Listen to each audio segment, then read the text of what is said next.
Board has moved to in-person meetings for our monthly gatherings. Please note that committee meetings of the Board of Directors are still being held remotely and are recorded via Zoom.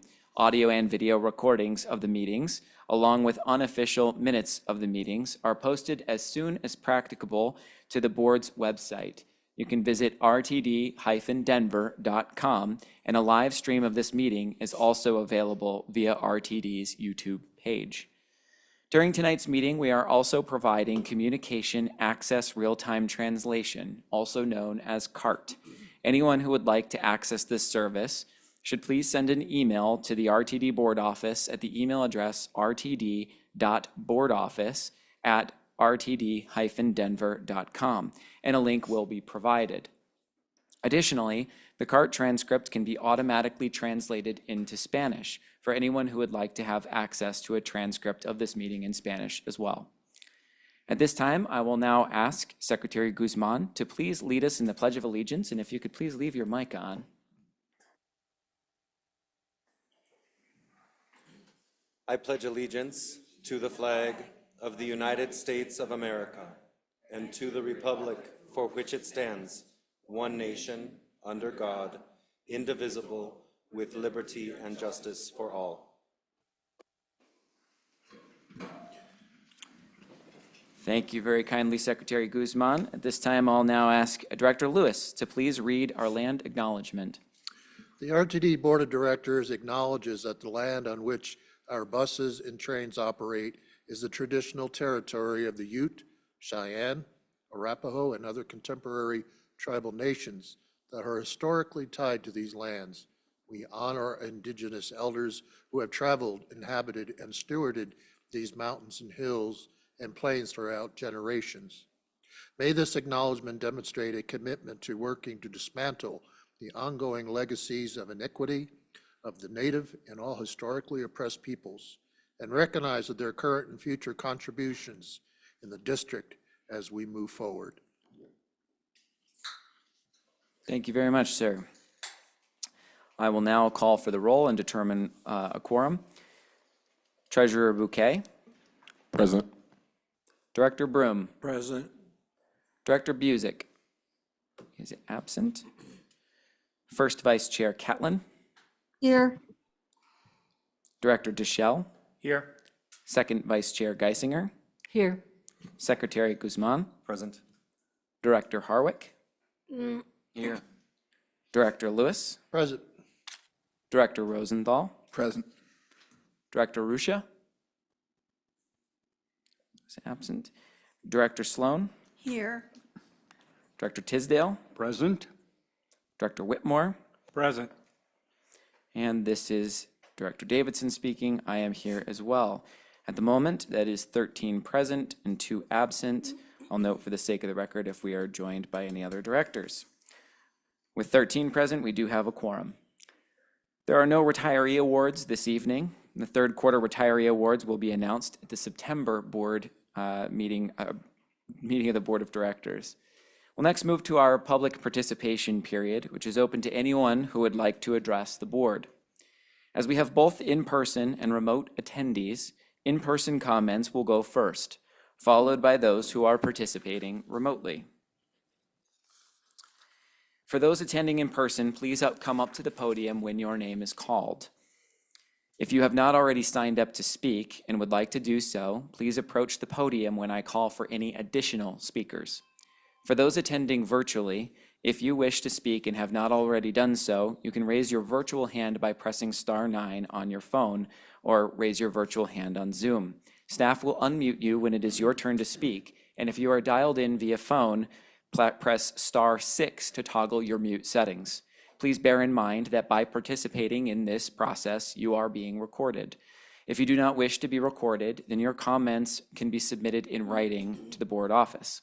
If any speaker has documentation or reference material for the board, or if any member of the public would like to submit written comments, you can email those materials or comments to the board office at the email address rtd.boardoffice@rtd-denver.com. During this time, the board does not offer any direct comments or responses. However, if you would like to be contacted regarding your public comment, please email the board at the same email address mentioned. Speakers should please begin their remarks by stating their names, and you will have up to 3 minutes to provide your comments. I will let you know when that time has elapsed. We'll start with our in-person speakers at this time.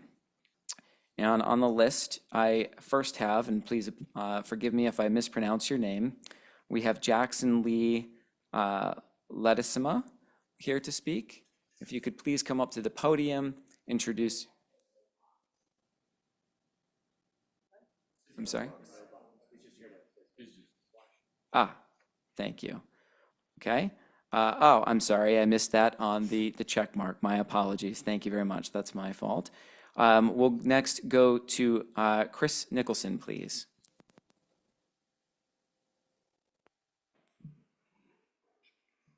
Thank you. Hello, everyone.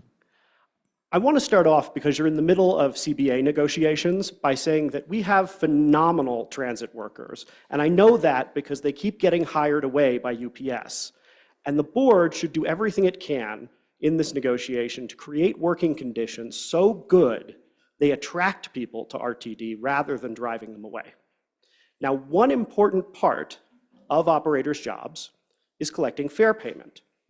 When it comes to fare payment, RTD should have a simple goal to make it as easy and frictionless as possible to pay for transit.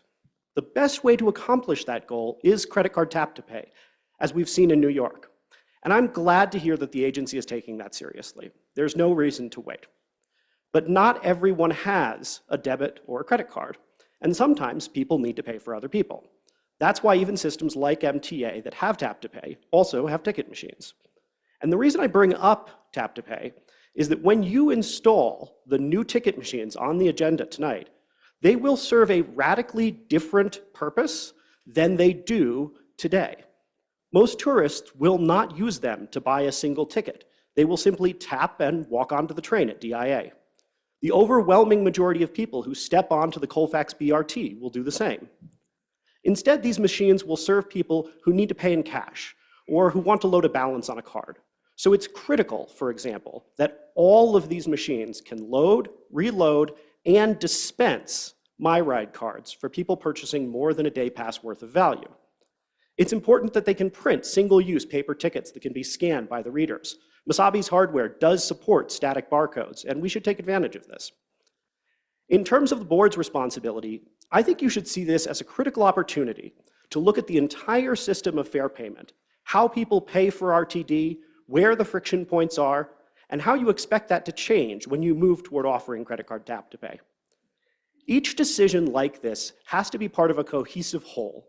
Each purchase does not just fall out of a coconut tree. It exists in the context of the purchases you will make and those made by boards before you.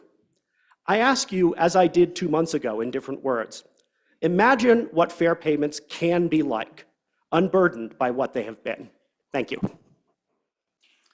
Thank you very much for your comments.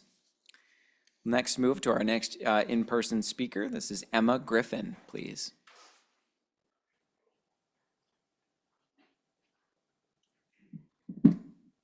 Hello, my name is Emma Griffin. Thank you for holding this meeting and giving me a chance to speak. I live in District A in Congress Park, and I'm a member of Greater Denver Transit. Like many Denverites, I use the A-Line to get downtown and to the airport. The A-Line is one of RTD's most successful transit projects and a piece of infrastructure I'm personally thankful exists. I saw recently that RTD celebrated 50 million riders on the A-Line, which is certainly cause for celebration. Which is why I was surprised when I read the Denverite article detailing about how the vote by Denver City Council that would have potentially held funding for a highway expansion project until the airport studied a core transit alternative was due in part to Denver City Councilwoman Flor Alvarez's vote being flipped to support the Pena expansion following a conversation with an RTD representative. I asked the board to explain why we wouldn't do everything in our power to make the environmentally conscious decision to take the A-Line downtown to the airport or any of the stops in between the both easiest and most obvious decision for riders. Making driving to the airport easier will further incentivize individuals to drive in their cars instead of taking public transit for part or all of their trips. Furthermore, I wanted to call out the proposed September service changes for not restoring the E and H lines to 15-minute service and instead only restoring those lines to 30-minute service. In doing so, RTD jeopardizes further losing light rail riders who feel like they can't reliably rely on our light rail lines to provide frequent service year-round. While I understand maintenance work is necessary, and these adjustments have been made in accordance with that, the continued lack of schedule provision and adjustments makes it difficult for riders to trust that they will get to where they need to be on time. RTD needs to focus on building trust with riders, and making sure people feel like they can rely on the train is key to that. Thank you for providing public transit to our community and allowing me to speak today. Here's to finding solutions to restoring ridership to pre-pandemic levels. Thank you very much for your comment. Next, we have Joe Meyer, please.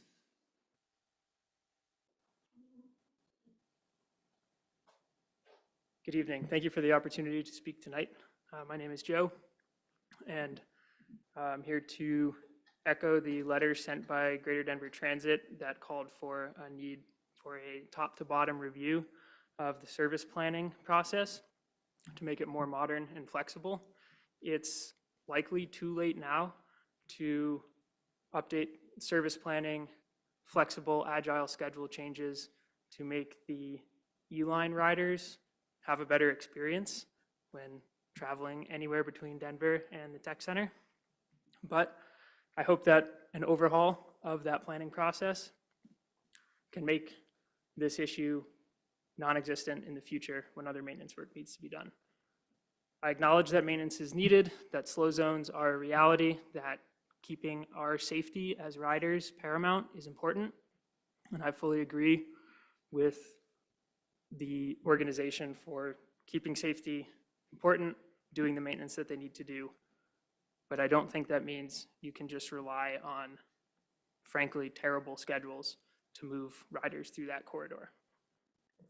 One of the excuses given for the lack of more agile schedule changes between May and September was that a lot of connections analyses would need to be made. Hey, we need to check what happens if we adjust train timing, adjust bus timing, how does it affect other connections? If you know what your slow zones are, how long they are, you know the time it takes for that E-Line train or that H-Line train to go from one station to the adjacent one. That can be incorporated into a temporary schedule, and that schedule can be maintained as long as is needed until that slow zone's removed or additional ones are added. I don't see anything stopping RTD from making these on-the-fly schedule changes so that riders know what they're getting into, what they can expect.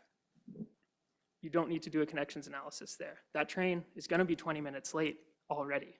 You didn't need to do a connections analysis for that train to be late.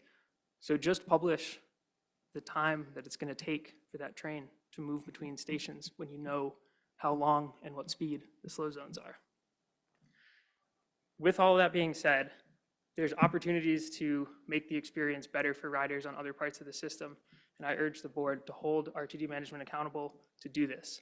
One suggestion would be restoring the G-Line to 15-minute frequencies per the SOP and per some agreements with DTO that have come out in the media between RTD and DTO, and potentially bringing higher frequency to other lines such as the B or the R to make up for the shortcomings in other parts of the system and the resources freed up by those shortcomings. Thank you. Thank you very much for your comments. This time I'll pause to note for the sake of the record that we've been joined by Director Ruscia. Thank you. We have 14 directors present and 1 absent. At this time, we have no other speakers in person that have signed up to speak. Are there any in-person speakers present who did not have the opportunity to sign up who would like to do so? Okay, seeing none in the room, we'll now move to our virtual attendees who may like to speak. This time, I'll turn to Mr. Jack Kroll, our Executive Manager of the Board Office, and ask, has anyone raised their virtual hand? And if so, may you please call out their name to begin? Yes, Chair Davidson, we have at this juncture roughly 7 individuals who have raised their hand online who wish to provide public comment. As is the practice of the board, we typically defer to elected officials to go first when it comes to public comment. And we are joined this evening by State Senator Faith Winter. Senator, please go ahead for 3 minutes. Hi, this is Senator Winter. However, my colleague and friend Lori Goldstein, who's the head of Adams County 12, has to leave first. If we could call on her and then I'll go after, I'd much appreciate it. That would be fine. Lori Goldstein, you are now recognized. If staff may please unmute, and you will have 3 minutes. Please go ahead. Thank you. So I'm Lori Goldstein. I'm the president of the Adams 12 Board of Education. Thank you for giving me the opportunity to speak, and thank you for giving me priority here. I have a family obligation. I do have 2 asks of the RTD board. So one ask is that you keep the zero fare for students continuing. And also I have an ask to reinstate the 104 route. The 104 route was a conduit for students who attend North Glen High School. So the North Glen High School attendance area goes from the west side as far west as Sheridan, north of 104th, and then south of 104th to Lowell. And the kids that live along there, they do not get bus service from the district because the district has a 2-mile policy. This cuts out the neighborhoods of North Park and Wandering View, which are west of Federal, because they're just inside the 2-mile limit. Too often, if a parent can't get their child to school because they have to go to work, the child might just decide not to go because it's too cold or too far, or they don't have money. So if there's a zero fare for all students, not just the ones on the 104 route, that takes away that excuse for a lot of our students, not just Adams 12, but all students. And if you were to reinstate the 104 route, that would certainly make things easier for students who are at North Glen High School. Because if it were offered, I guarantee there would be students who would rely on it. So those are the 2 things I'm asking for tonight. So thank you. Thank you very much for your comments and for joining us. At this Thank you. time, I'll now turn to Senator Winter. The floor is yours for 3 minutes, please. Thank you so much, and thank you to RTD and the board and all the dedicated work you do to provide public transit across our region. And thank you for providing public comment tonight. I just wanted to join. It is an incredibly important partnership that we had with RTD to implement free fare for youth. And my understanding is that it already wasn't going to be implemented until September, and it may be delayed. And it is so critically important that we start the school year off right, that we start the school year off with people setting their expectations and their standards and their routines to be able to use that incredibly important free fare for youth in order to get to school. And delaying the implementation of the school schedule and the school trips, we're going to miss out on a lot of kids being able to get to school, families being used to using RTD for that incredibly important transportation. And so when you're looking at your plan tonight, I'm asking you not to delay the implementation of the school transit system, and if at all possible, to increase it, because we know that creating these patterns of use early in the school session when schools are starting in mid-August will set the tone for the year.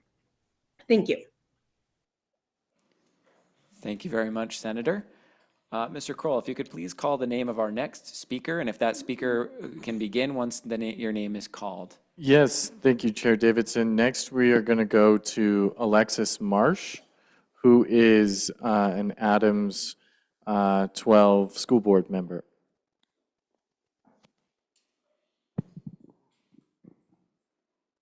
Alexis Marsh, please go ahead and unmute yourself, and you'll have 3 minutes.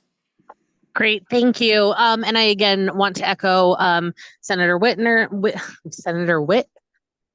Wow, sorry, it's not even a Monday.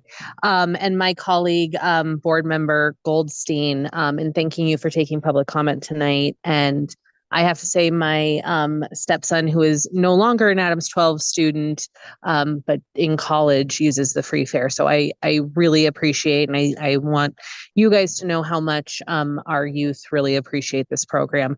I would echo what both of them said, that I hope that the vote happens sooner rather than later. I'm a new board member, and one of the things I hear is we have incredible CTE career and technical education programs, but the problem is continually getting to it. And I think Adams 12 has better bus situations than other districts, but I know that we still struggle, and there's a heavy reliance on public transportation, RTD. And I just want to make sure our kiddos can, from day one, get to where they need to go for their education. So again, I really appreciate your guys' work on this, and I hope you move up the vote. Thank you. Thank you very much for the comment. Mr. Kroll, if you could please call our next speaker. Yes, next we have Alejandra Castañeda. Hello, good afternoon. My name is Alejandra Castañeda and I live in RTD's District C. Thank you for taking public comment this evening. I'm a pedestrian dignity and sustainable transportation advocate who lives in Denver. My fellow co-organizers and I work to push elected officials and other power holders to make decisions in support of dignified mobility policies and infrastructure that promote the safe and independent mobility of all people who walk, roll, and use public transportation. I'm here to share my support for RTD to adopt a Vision Zero plan, since we know that public transportation plays a crucial but undervalued role in keeping us all safe in our transportation network. According to an analysis released by the American Public Transportation Association, metro areas can cut their traffic fatality rates between 10% and 40% when they prioritize transit, bicycle, and pedestrian infrastructure in combination with other strategies that reduce driving. Cities with public transportation systems keep cars off the road by providing options to get around. This is especially helpful for those considered high-risk drivers, including very new drivers, older drivers, and impaired drivers. This translates to safer conditions for everyone who uses the road, even those who are not riding public transit. Also, as someone who invested a lot of time and energy advocating in front of our Denver City Council to ensure Denver International Airport's master plan for Peña Boulevard included a transit option, before council members approved $5 million in funding, I was deeply, deeply disappointed to read a recent Denverite story by respected transportation and growth reporter Nate Minor. In this story, Denver City Council member, namely Councilwoman Flor Alvidrez from District 7, told Denverite that she felt lobbied by the RTD, interpreting a phone call before a crucial vote as the agency saying it was not interested in upgrading the A line. According to Denverite's story, RTD's intervention flipped one of those councilors, so Alvidrez's vote, in a crucial vote. And the council approved the bill by one vote that helped fund the road-only Peña Boulevard study. I know because I was there at that council meeting. It was such a disappointment. I've also heard from transportation planners at the city and state level that RTD is not a collaborative partner in projects like Bus Rapid Transit along Federal Boulevard. We will not achieve our Vision Zero and climate action goals without RTD's full commitment to these efforts by adopting a plan and proactively collaborating to ensure our public transportation system offers world-class service. Thank you. Thank you very much for your comments and for joining us. Mr. Kroll, if you could please call the next speaker, please. Yes, next we have Molly McKinley. Thank you, Chair Davidson. Oh wait, okay, you can hear me. Thank you, Chair Davidson, and good evening, RTD directors, CEO and General Manager Johnson, and staff. Thanks for holding space for this public comment this evening. My name is Molly McKinley, and I'm speaking tonight on behalf of the Denver Streets Partnership. First, I want to express our thanks to Director Ruscha, Harwick, and Lewis for convening the RTD Vision Zero Coalition and express our support for the board to adopt a resolution committing to Vision Zero, although I understand you won't be voting on that until September. We believe that incidents that result in serious injury or death on our transportation system are preventable, and we believe that public transit is a key piece of making our entire transportation system more safe. We look forward to celebrating the adoption of that resolution and working together to make our region's transportation system more safe. Next, I'd like to address the service changes that you'll be voting on tonight. I was surprised when I was reviewing the board packet for tonight's meeting last week ahead of the executive committee meeting when I saw that it's now proposed after the public comment period for these service changes was over, that the E and H lines will only be returning to 30-minute frequency. These lines were both running every 15 minutes until the major service disruptions went into effect in May. The service reduction to 60-minute service was explained to the community as temporary.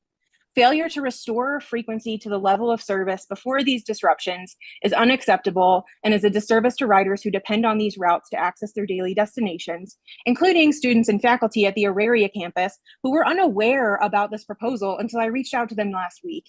Despite attempts to get answers from RTD about this in the past week to no avail, I'm struggling to understand what changed so drastically with the workforce availability between April 30th and today to justify yet another significant service change without appropriate communication to riders. I hope that this will be revisited, if not at the very least, discussed publicly and communicated clearly to riders, ideally with a commitment to make the changes necessary to secure the appropriate workforce to deliver this service. Finally, as an advocate for expanded public transit in the region, who has repeatedly stood up and advocated for RTD over the last close to 5 years, I just want to use the last of my time to respectfully express my deep concern for the patterns of shortcomings, which have felt particularly acute in recent months. I'm disappointed in the lack of transparency and accountability on a number of fronts, and I'm frustrated that riders and frontline workers are paying the price every day for failures deep within the organization. I want RTD to be successful, and I'm optimistic that if RTD prioritizes transparency, communication, and trust with riders, workers, and the community, it can get back on the right track. Lastly, I just want to express our deep appreciation for RTD's frontline workers. I thank y'all for your time and all of the work that you do, and welcome the opportunity to discuss any of these items further. Thank you very much for your comments and for being here. Mr. Kroll, if you could please call our next speaker, please. Yes, next we have Wang Dang. Hi, my name is Hong Dang. I live in the Highland area and I live right by Federal Boulevard and 38th Avenue. These corridors have bus rapid transit design plans in motion. I did rider outreach for supporting the federal BRT project recently, and I was able to chat with many folks who use the 31 federal bus daily. From students to retirees, they have spoken positively of your restructured fare system. However, the main big concern that still remain is the bus's unreliability. The buses often come late or worst case, not show up at all. In order to improve trust in RTD and increase ridership, we must address RTD's unreliable operation.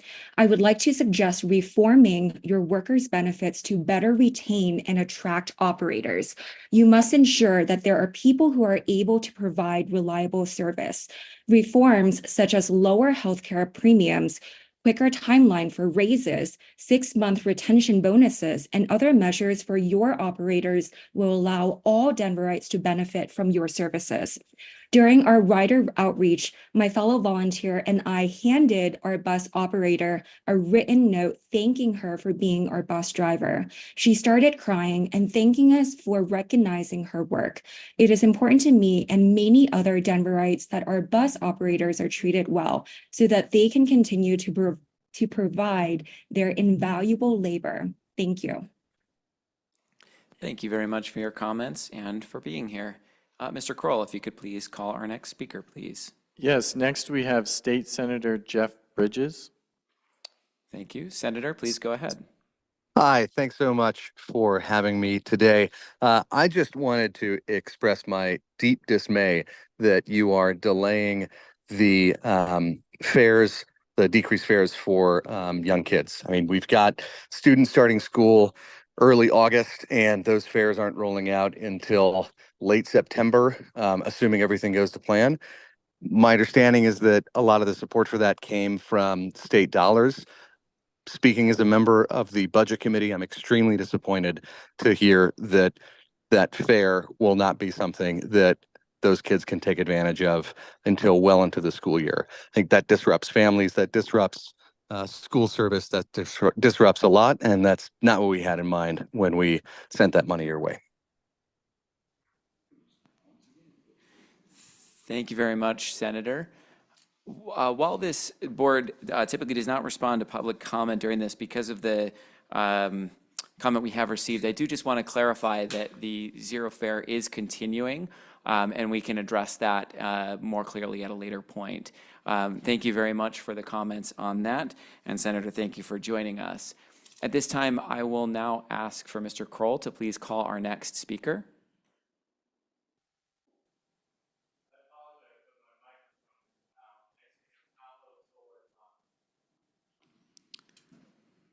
Paolo Sorozano, you are now recognized. Please go ahead. Hi, this is Paolo Solorzano with the RTD Riders Alliance. I'd like to express, my heart goes out to, all the operators, RTD operators out there, during the last few months. I have several as members of our group that, are expressing more violence, being spat on or cussed out on a daily basis. I hope that RTD leadership is talking to operators about this and giving them, plans about what's going to happen so that they aren't being abused out there. But other than that, I thank you for letting me comment as usual. But unfortunately, I do have other things I'm seeing out there that I'm trying to report here. I'm sorry I haven't emailed the board or anything about things I've commented on. I do work. I'm trying to get my life together. But this is why the RTD Riders Alliance was started. Experiencing years and years of delays, cancellations, lack of notifications for cancellations. It sets people back years. Career-wise, I've experienced that myself, and a lot of people are expressing those same life experiences in the media now. And I really hope that RTD leadership and the board are all reading all the articles that are coming out. People missing medical appointments. I specifically right now, I just want to report that, I've been calling in, talking to customer service about, and, sending emails to RTD staff and leadership about on-time correct signage. Right now, it's more important than ever. It doesn't need to be said why, but I'm finding things like the Broadway station, the physical signage out there, the printed signage, 3 of them, the large ones, facing east, the large ones, they were all incorrect. This was July 13th. They were all displaying January 7th service change updates. Should have been May 7th. And again, it's a main hub. That should have never happened. It took me multiple phone calls and emails to finally get through to customer service. Had to send pictures. It got changed out, but there's now only displaying black. There's nothing there as far as I know. And for disability community, they need those so that they don't have to cross the tracks, so that they don't, just to check when the next train is coming. Things like that. Also, really quickly, sorry, elevators have been, okay. I'm so sorry for the interruption. That is 3 minutes. Would you mind just briefly wrapping your comments? Sure. Yeah, thank you. Thank you for that.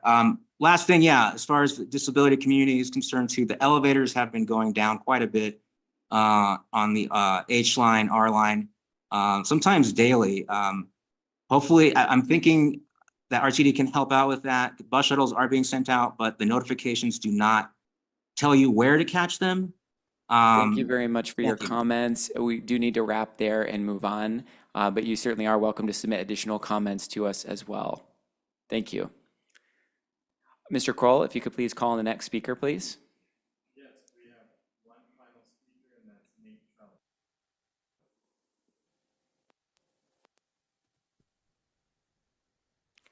Nate Trella, you are now recognized and have 3 minutes to speak. Please go ahead. Thank you. I just wanted to follow up. I understand that the peer review for the paratransit service system has been, it's not in your hands by today, it's supposed to be tomorrow. Even if you already do have it, I think given how packed this meeting is supposed to be and so many important issues being discussed today, it's definitely wise to take a little time to digest it before any decisions are made based on what is in that review. I do want to implore the board and the staff to release that review as quickly as possible publicly so we can have a productive, informed discussion, dialogue with the community, with different stakeholders about any changes that might come as a result of that review.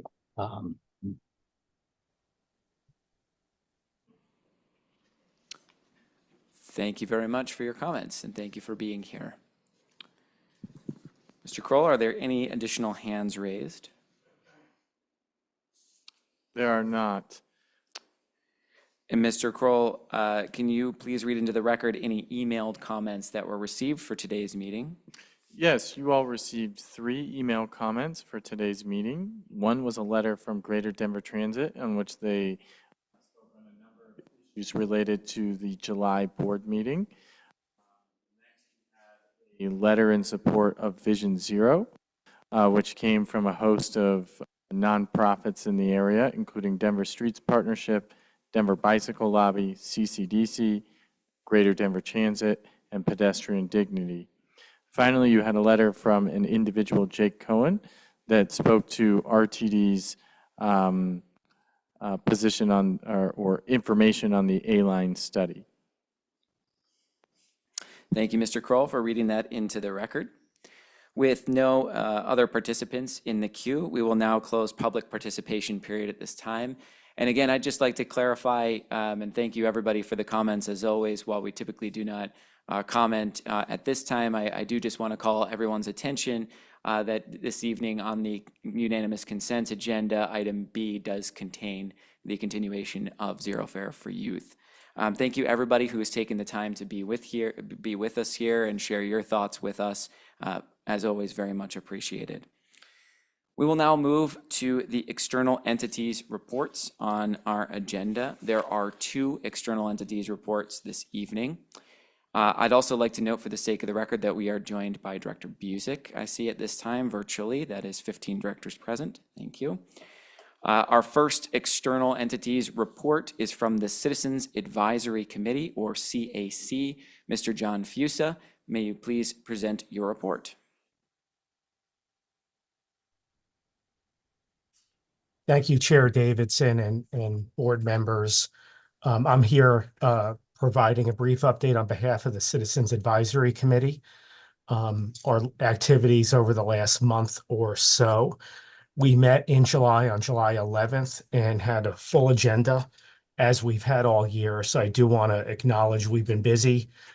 We've been busy with the support of the board. So I want to thank the board collectively and individually for your support of the CAC, as well as RTD staff, including and especially Jack Kroll.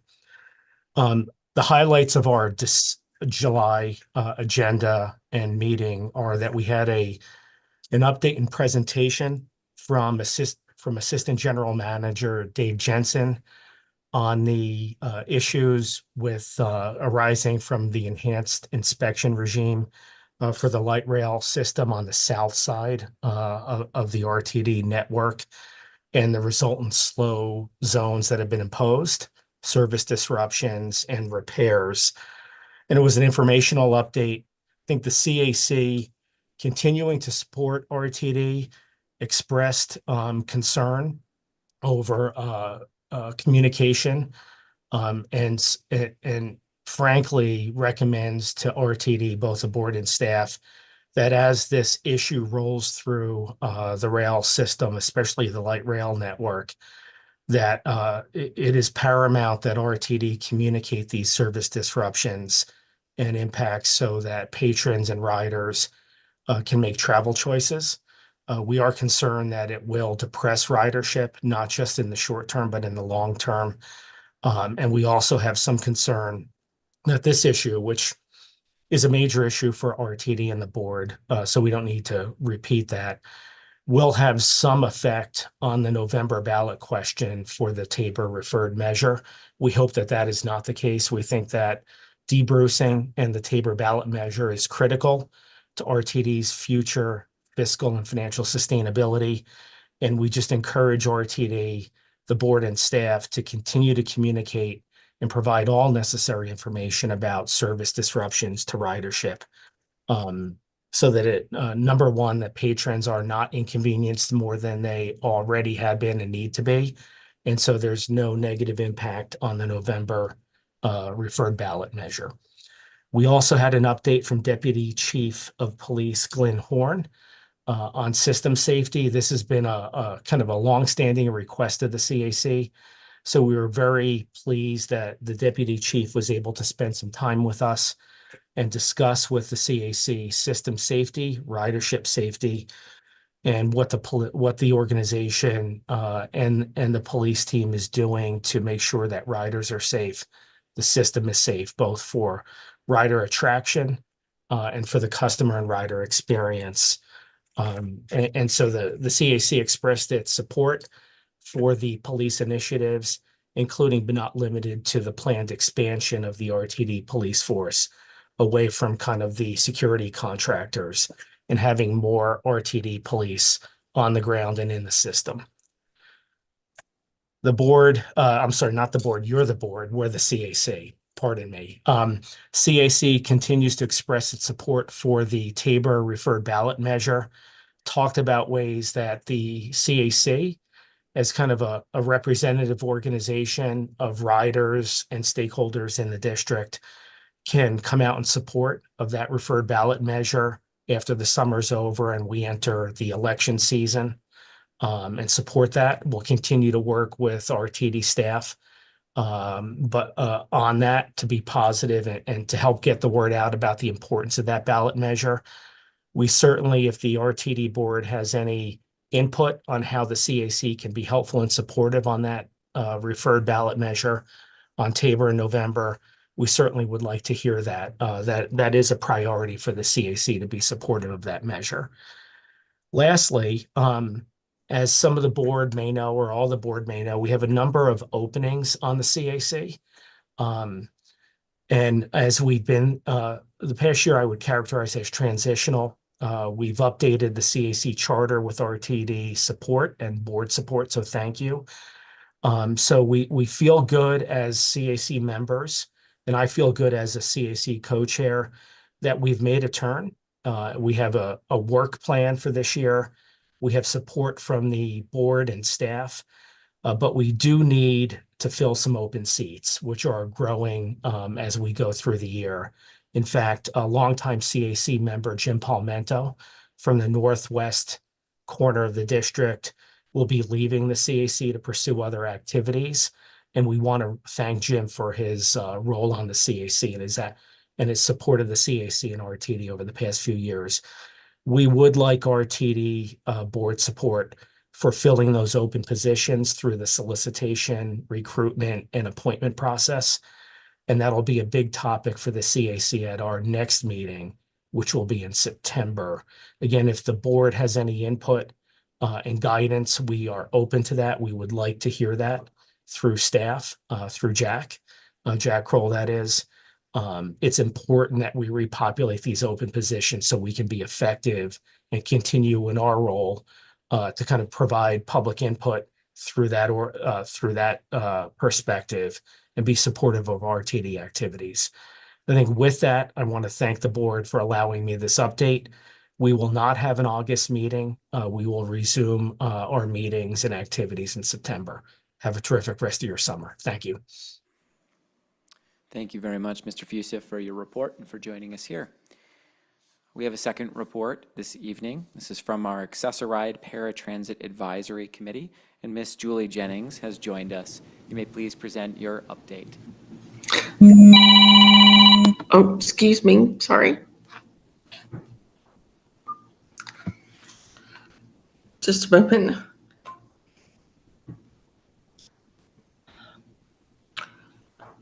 Good evening, I'm Julie Jennings with a summary of the July 9th joint APAC and ACPD meetings. APAC, the Q-Ride customer portal is still undergoing third-party accessibility testing. Once this is completed, APAC members have volunteered to help test. Peer review results are pending and anticipated to be shared during the September APAC meeting. Gretchen Vittergar, acting manager, was introduced following the retirement of Larry Buter. Questions submitted for a speaker at the next meeting include the route review process and how gaps in the ADA service area, known as donut holes, are addressed. For ACPD, plans were shared for ACPD and APAC members to review the recent renovations to the 16th Street Mall. That was on July 15th.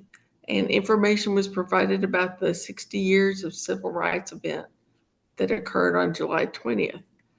RTD staff presented the updated process for communicating service changes to customers. Members were encouraged to provide feedback. The Deputy Chief of Police provided information about the expansion of the police force, changes to the program that allow elevators to remain open to reduce illegal activity was reviewed. A concern about Wadsworth Station was addressed. It was reiterated that RTD police are working with local police to monitor and resolve incidents in that area. And that concludes my summary. Thank you very much, Ms. Jennings, for your report and for being here and for your work. Next, we'll move on to our committee reports, starting with our Audit Committee. Committee Chair Deschel, do you have anything you would like to report this evening? The Audit Committee met, we did meet earlier this month. I was not at the June meeting. The Audit Committee met earlier this month, reviewing the internal audit update as well as the financial audit, and I believe you will see that on your unanimous consent agenda. Otherwise, nothing further to report. Thank you. Thank you very much, Committee Chair. Next, our Finance and Planning Committee report. Committee Chair Tisdale, the floor is yours if you would like to provide a report. Thank you very much, Mr. Chairman. The Finance and Planning Committee met 1 week ago on July 23rd. The minutes of that meeting are found at pages 22 through 25 of the board packet for tonight's evening. Those minutes addressed 4 items that are found on our consent agenda this evening, and there were 3 discussion items as described in the minutes. Our next meeting will be held on September 10 for Finance and Planning Committee. Thank you, Mr. Chairman. That concludes my report. Thank you, Committee Chair. Next, our Operations, Safety, and Security Committee report. Committee Chair Whitmore, the floor is yours if you would like to provide a report. Thank you, Mr. Chair. Yes, the OS&S Committee met last week on Wednesday, the 24th. We have 2 items that are on the agenda that were supported by the committee, tonight's agenda, I should say. Service changes for September of this year, and then the Title VI service equity analysis was presented and is on the unanimous consent agenda for the entire board. We had 2 discussion items, great presentations on our language access plan expansion and our human resources update. Our next meeting will be September 11. And depending on the action taken later tonight, there may or may not be the Vision Zero item on our agenda. It'll probably be on one or the other, so we'll see where that goes. But that's certainly in the forefront of our planning minds here as we move into our fall meetings. With that, I'll yield the floor. Thank you. Thank you very much, Committee Chair Whitmore. Next, we'll move to our Performance Committee report. Committee Chair Catlin, do you have anything you would like to report this evening? Yes, briefly. We've been working with Executive Manager Jack Kroll and Chief People Officer Charlene Polegi to get started on 2 items with RKLR consultants that were hired to do the compensation analysis as well as the 360 review. We're working on that and look forward to giving you an update at the next scheduled meeting, which will be on August 8th. I know we're not supposed to have August meetings, but we wanted to make sure that we kept up with our schedule to complete those two critical activities before year's end. So I would encourage any of you who would like to participate to join us on August 8th for that particular meeting. We also continue to work, Vice Chair Geisinger and I are working to try and establish some metrics or KPIs, as we've been calling them, that the board might like to see. We have a couple of really good examples from other transit agencies across the country that we would like to glean from. And then we committed to GM CEO Johnson that we would provide her with a list of items that she may already be reporting to the transit database, but also that the board would like to see as it looks at agency performance throughout the year.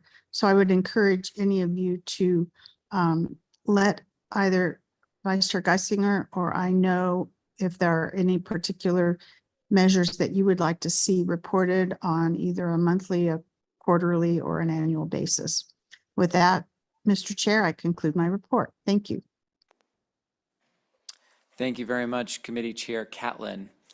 I've been informed we do have a minor technical challenge with our agenda software here that I'd like to look at. I'm going to ask, unless there's any objection, that we take a 5-minute break so folks can use the restroom, take a break. Please come back and be seated here at 6:31 p.m. Mountain Daylight Time, and we will resume. Thank you.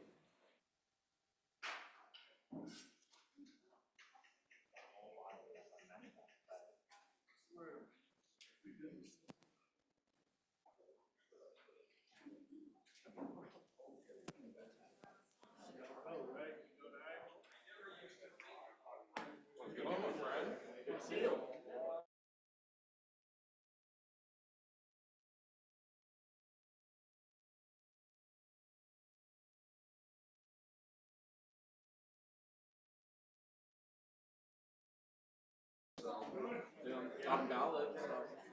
Yeah, we got 303 out of 3. Yeah, we had pretty good numbers.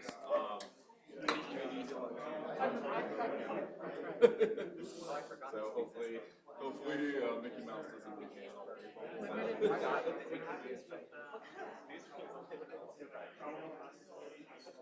I checked, but like the writing that like passed, was like valid. Yeah. No, appreciate your help, by the way.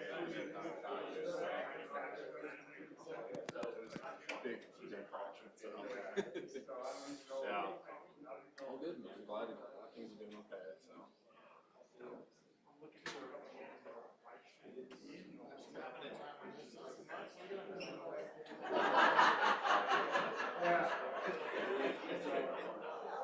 Up there.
So 1 minute warning, if everyone could find their seats, please.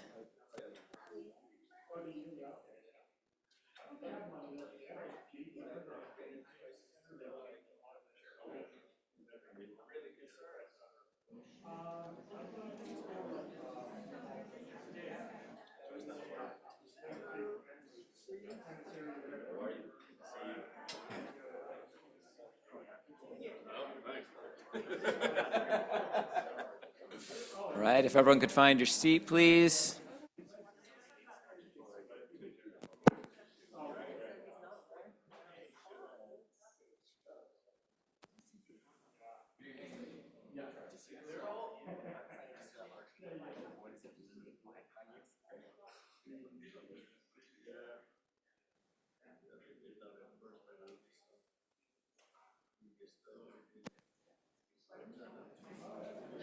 All right, everyone take your seat, please.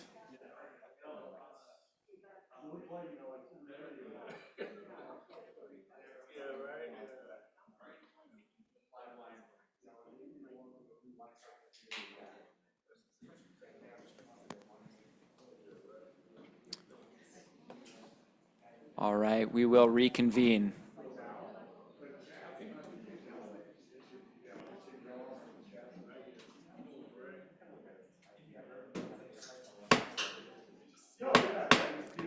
All right, we're going to resume the meeting.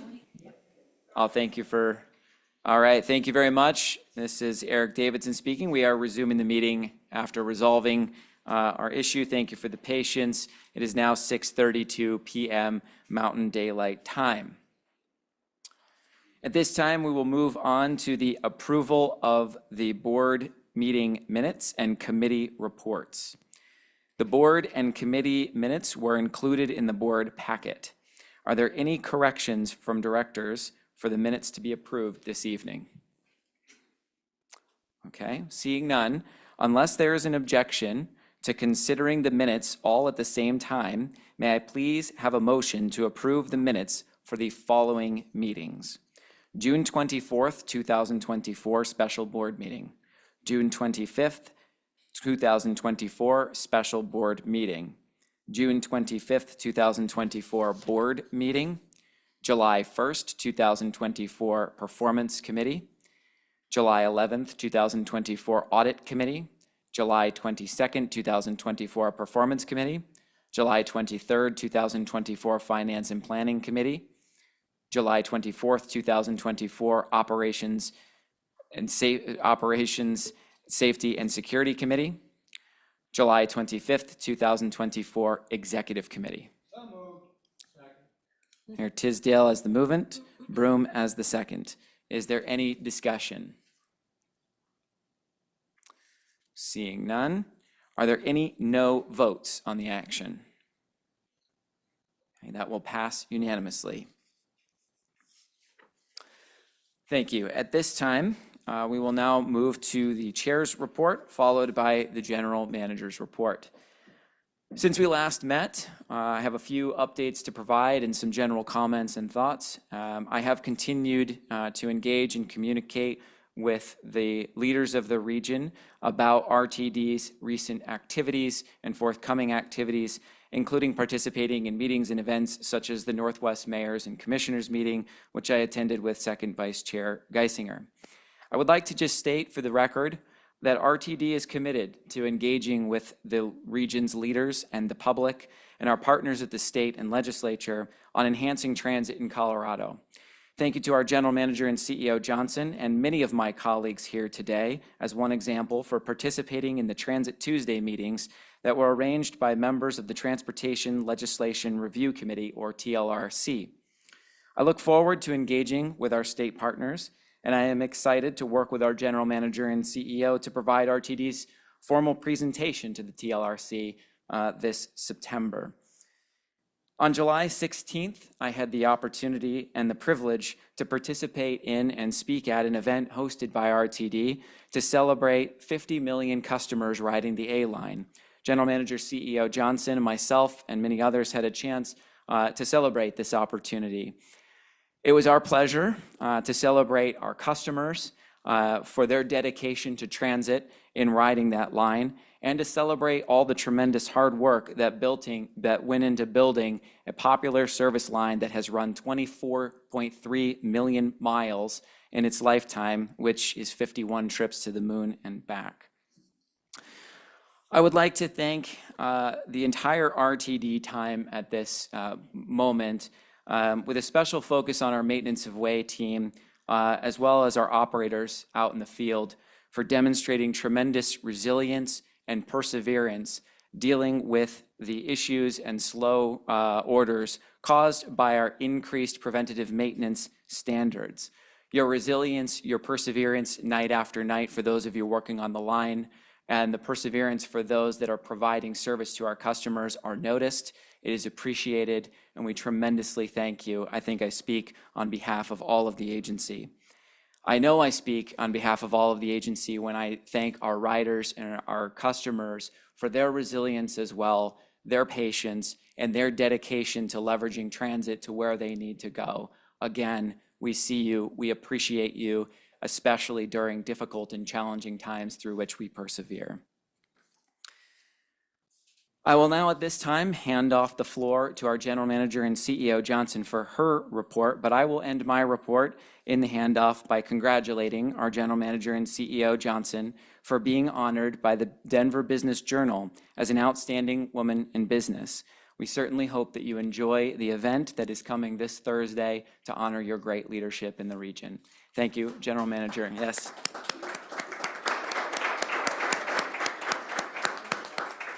Thank you, General Manager and CEO. And with that, I will hand off the floor to you for your report. Thank you very much, Mr. Chair.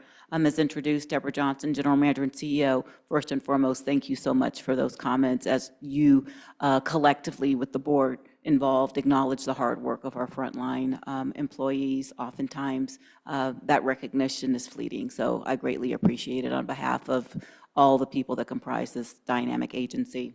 So with that, I will share with you a few highlights of activities that relate to the agency's 4 strategic priorities and our 3 initiatives that I have engaged since the monthly board meeting that last took place on Tuesday, June 25th.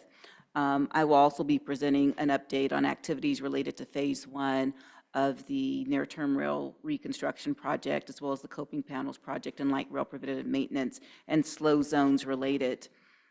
So moving on in relationship to our strategic priority of community value, on Monday, July 8th, I was interviewed by the Chief Capital Service Officer from Utah Transit Authority, acting in his capacity as a cohort leader for the 2024 class of leadership APTA, being the American Public Transportation Association. The interview pertained to industry best practices related to personal security on transit. As many of you know, we are not alone in this, recognizing the operative word in what we do is public, and we have an environment that basically welcomes all people, and with that, we experience a myriad of different things that happen in public rights-of-way. And so recognizing that, the cohort is focused on that topic as their capstone project. And for everybody's edification, Leadership APTA is a program for developing and supporting senior and executive leaders to become exceptional leaders and visionaries for APTA and the transit industry as a whole. Participants define a new vision and future for the industry and develop leadership attributes needed to navigate our ever-changing operational and financial paradigms. COMTO's 54th National Meeting and Training Conference was held in Houston, Texas from July 9th through July 12th, just for everybody's edification. COMTO is the Conference of Minority Transportation Officials. This dynamic organization has been in existence since the early 70s and was founded on the campus of Howard University, a historical Black college and university, recognizing that when the capital city being DC was being built out, there was a lot of different individuals converging on the district, and there was not a lot of representation for transportation officials that will qualify.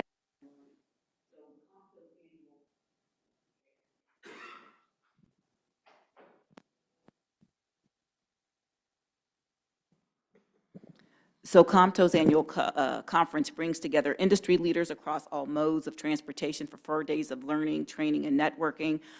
We've had the opportunity to have other people within the organization lean in and be part of COMTO. We have our own Deputy Police Chief Glenn Horn that had the opportunity to participate on a panel with Acting Administrator Veronica Vanterpool. Carl Green Jr. was involved, as well as Eugene Acosta, who works in light rail. And so it was a great opportunity for individuals within the organization to expand their kitchen cabinets as it relates to transit. The annual conference is open to transportation professionals at all career levels, government employees, manufacturers, suppliers, and other interested participants. The Public Sector CEO Summit is held annually during the course of the conference. During this event, I was humbled to be selected unanimously to facilitate a peer exchange discussion among CEOs for the second year in a row. The discussion is intended to be an open, frank dialogue, and the conversation focused around specific topics, including self-care and psychological safety for CEOs, ongoing people power challenges, policy decisions and impacts on equity, current operating environment and related challenges, and the intersection between future mobility and technology. Among those participating were chief executives representing several public transit agencies, airports, tolling authorities, and we also had the Secretary of Transportation for the state of California and departments of transportation from across the country in this forum. On a personal note, during the conference, it was announced that I have been elected to serve on the COMTO International Board of Directors commencing this year, continuing through 2026. On Thursday, July 11th and Friday, July 12th, I participated in the Transportation and Climate Symposium hosted by the U.S. Department of Transportation.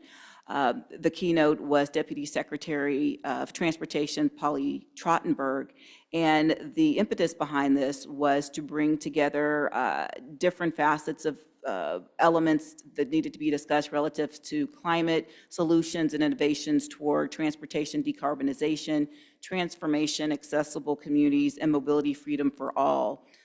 It was quite a cross-section of individuals leaning into various discussions and celebrating what has happened with the Biden-Harris administration relative to the whole aspect of transportation and climate. On Monday, July 22nd, I attended Denver Mayor Mike Johnston's inaugural State of the City address. Mayor Johnston was joined by Denver City Council members, local elected officials, and city leaders, among others. I know I did have an opportunity to see Director Rosenthal in the audience. I'm not certain who else was in attendance, so no intention to slight, but just recognizing that there are many different people that were assembled. The event celebrated Denver's achievements over the last year and highlighted the city challenges and opportunities and outlined priorities for the year to come.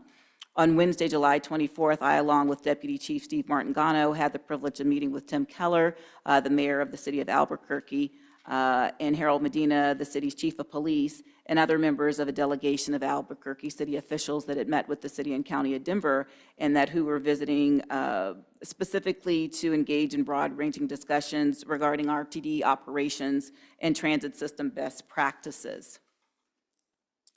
Related to community value and in relation to the strategic initiative of Back to Basics, on July 23rd, an email was sent to 3,588 Access on Demand customers providing an update about the peer review and next steps. The email was also posted on RTD's webpage, and we heard that from some of our public commenters, as well as from Sally Jennings representing the Committee on Disabilities, and customers were invited to share feedback and questions once again. The email was opened by 2,050 other recipients, or approximately 61%, and I'm calling out those analytics intentionally as we're trying to be purposeful in reference to communicating out. So we know that was successfully transmitted, and with that 61%, an additional 127 individuals visited RTD's website to learn more information. Just as a gentle reminder, after peer reviews are conducted by subject matter experts who volunteer their time to assist agencies, and as I shared previously with the board via memorandum, it was initially anticipated that RTD would receive the panel's final report no later than June 28th. However, due to a personal unforeseen emergency with one of the volunteer reviewers, the timeline had to be adjusted. So I just want to ensure that people are aware of that, because as we look at our colleagues across the country that volunteer their time, It's important to recognize that they have their own jobs and they're doing this. And I want to give a shout out to our own Dave Jensen, who's on the screen virtually this evening. He just participated in a peer review last week for the Toronto Transit Commission. And interestingly enough, the scope at TTC was looking at service disruptions. And as AGM Jensen shared with me, they actually put forward 28 so speed orders when he was there last Monday. So TTC, being in Northern America, is one of the largest transit agencies and also the most heavily used urban mass transit system in Canada. So that's just some context. We're not alone in this. I don't take that lightly. But as our system ages, we are going to start shifting how we do business relative to our service delivery models. Related to customer excellence, employee ownership, regarding our live look-in, you may have seen some communique around this, but RTD recently announced that the live look-in functionality is now available on all of the agency's buses that are in revenue service. The live look-in functionality supersedes a system used for decades under which public safety dispatchers could only hear audio inside of the bus. The new system was paid for by approximately $2.4 million, in which we received from a U.S. Department of Homeland Security grant. The agency was awarded this back in September of 2020, which also included professional services and 5 years of maintenance. And with the addition of the look-in system, dispatchers can now use a secure cellular network connection to hear audio and video in real time from the cameras on board the bus. And this new approach helps bus dispatch and our transit police better understand reported situations, including how to assist employees and the public in a timely manner. As I shift regarding employee ownership, RTD's impact team deployments continue throughout the summer months. As the board will recall, as part of a 6-month pilot outreach program, impact team members are agency employee ambassadors who have volunteered their time. The nearly 40 participating employees have now served for approximately 180 hours and have assisted over 2,500 customers utilizing the system.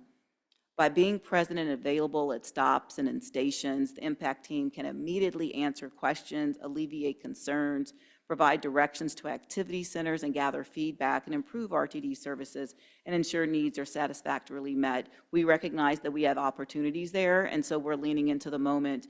And I just have to commend the team. I have seen and heard personally great stories, connecting with customers, understanding their pain points, and on the flip side of it, great appreciation. I had an opportunity last night to be on the train, and I had to take a bus bridge myself.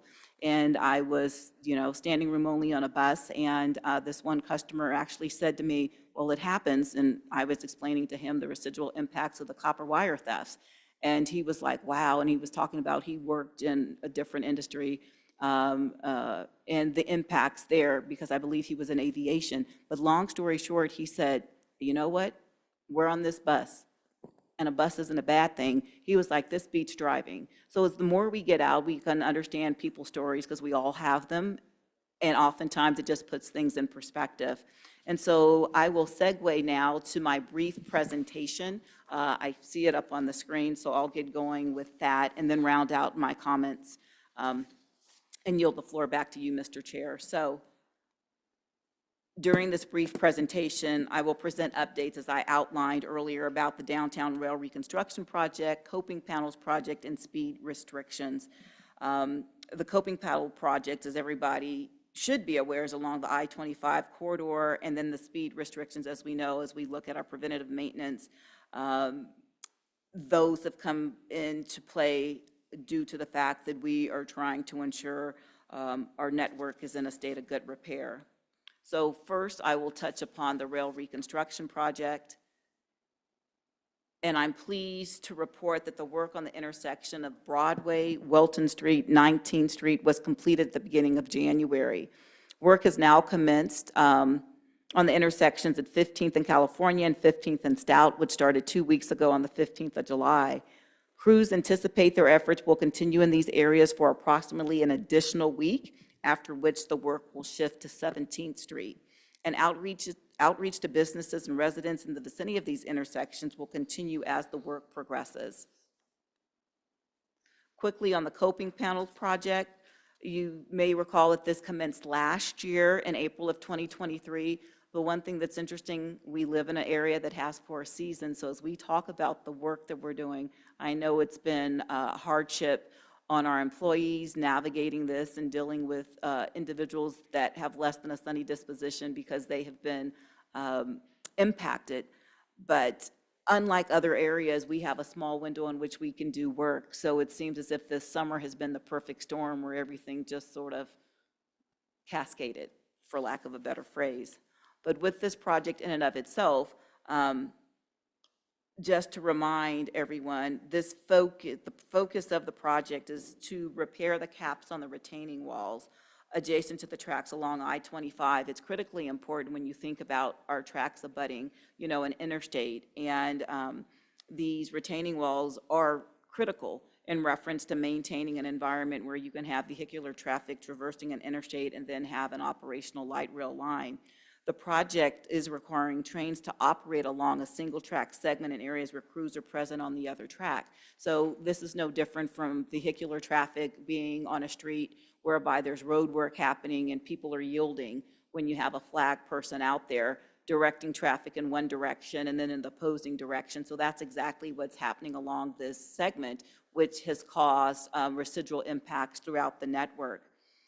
Completing this project during warm weather months and during daylight hours significantly reduces the duration of the project because it's a small window in which we have, recognizing the importance of having a safe operation out there, especially when you have manual operations and people flagging trains through.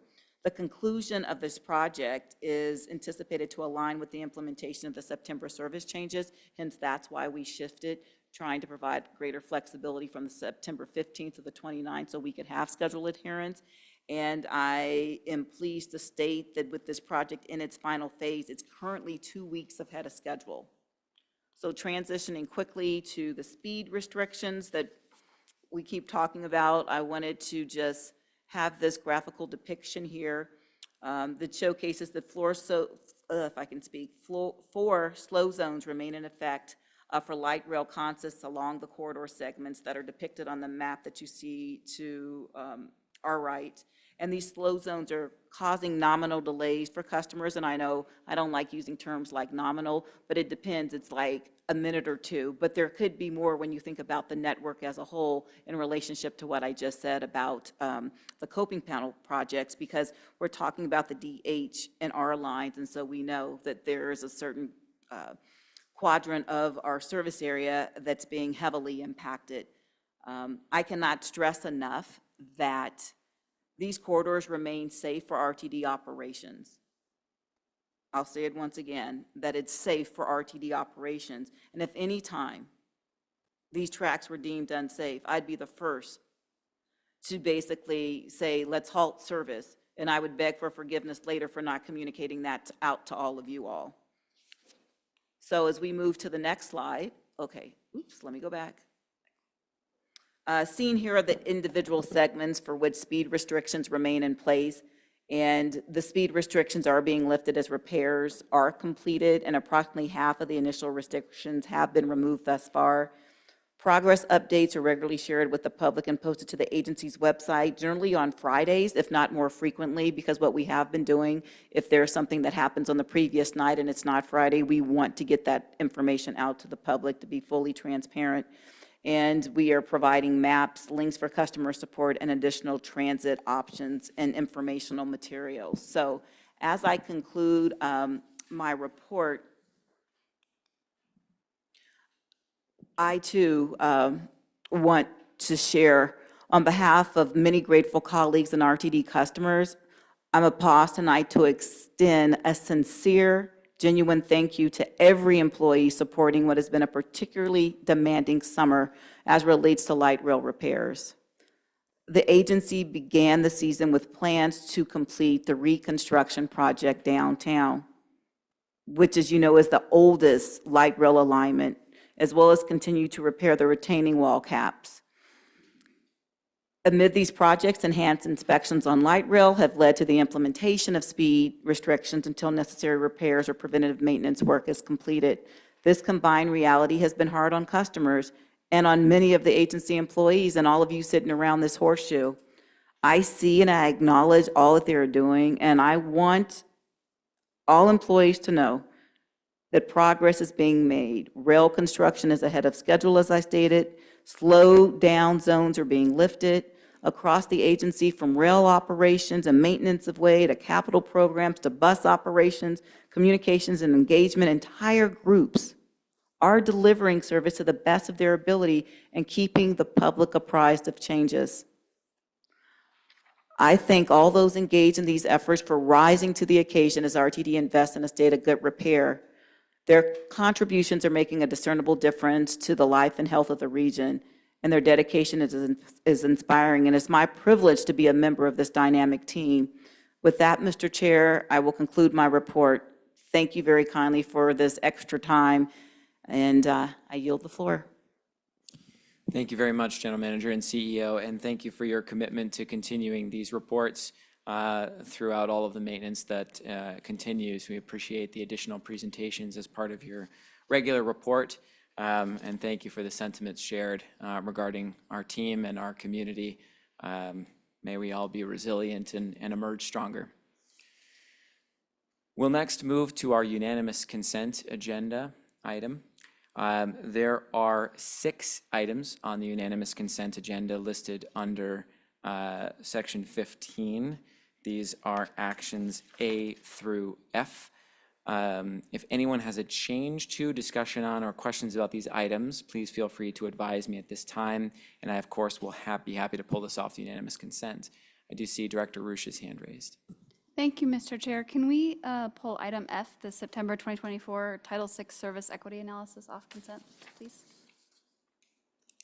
Yes, thank you. We will pull Thank you, sir. item F off the unanimous consent. Are there any further requests? Seeing none, may I have a Thank you. Tisdale as the movement. A second. I see Whitmore as a second. Are there any no votes on this action? Seeing none, the unanimous consent agenda will pass. That is items A through E. There will now be 4 recommended actions on the agenda. These are going to be actions F, G, H, and I as listed in the packet. We will start with item F, which was just pulled from the unanimous consent agenda. This is the September 2024 Title VI Service Equity Analysis. This is for the Board of Directors to adopt the Title VI Service Equity Analysis Report for the September 2024 service changes to comply with federal laws, regulations, and guidelines related to Title VI of the Civil Rights Act of 1964. Do I have a motion? So move, Bouquet. A second? Bouquet is the movement, the second as Whitmore. Now open up for discussion. Any questions to inform the vote? Starting with Director Ruscha, please. Thank you, Mr. Chair. So I have 2 questions. May I go ahead and ask Please go both? ahead. Thank you, sir.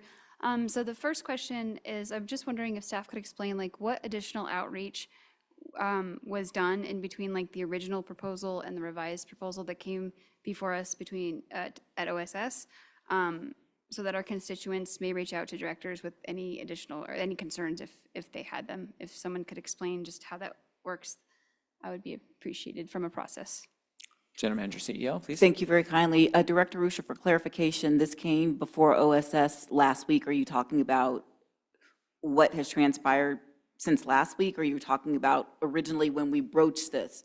Okay, with that, I will ask Carl Green Jr., the Director of Civil Rights, to step up to the table and outline the outreach that has taken place. Thank you.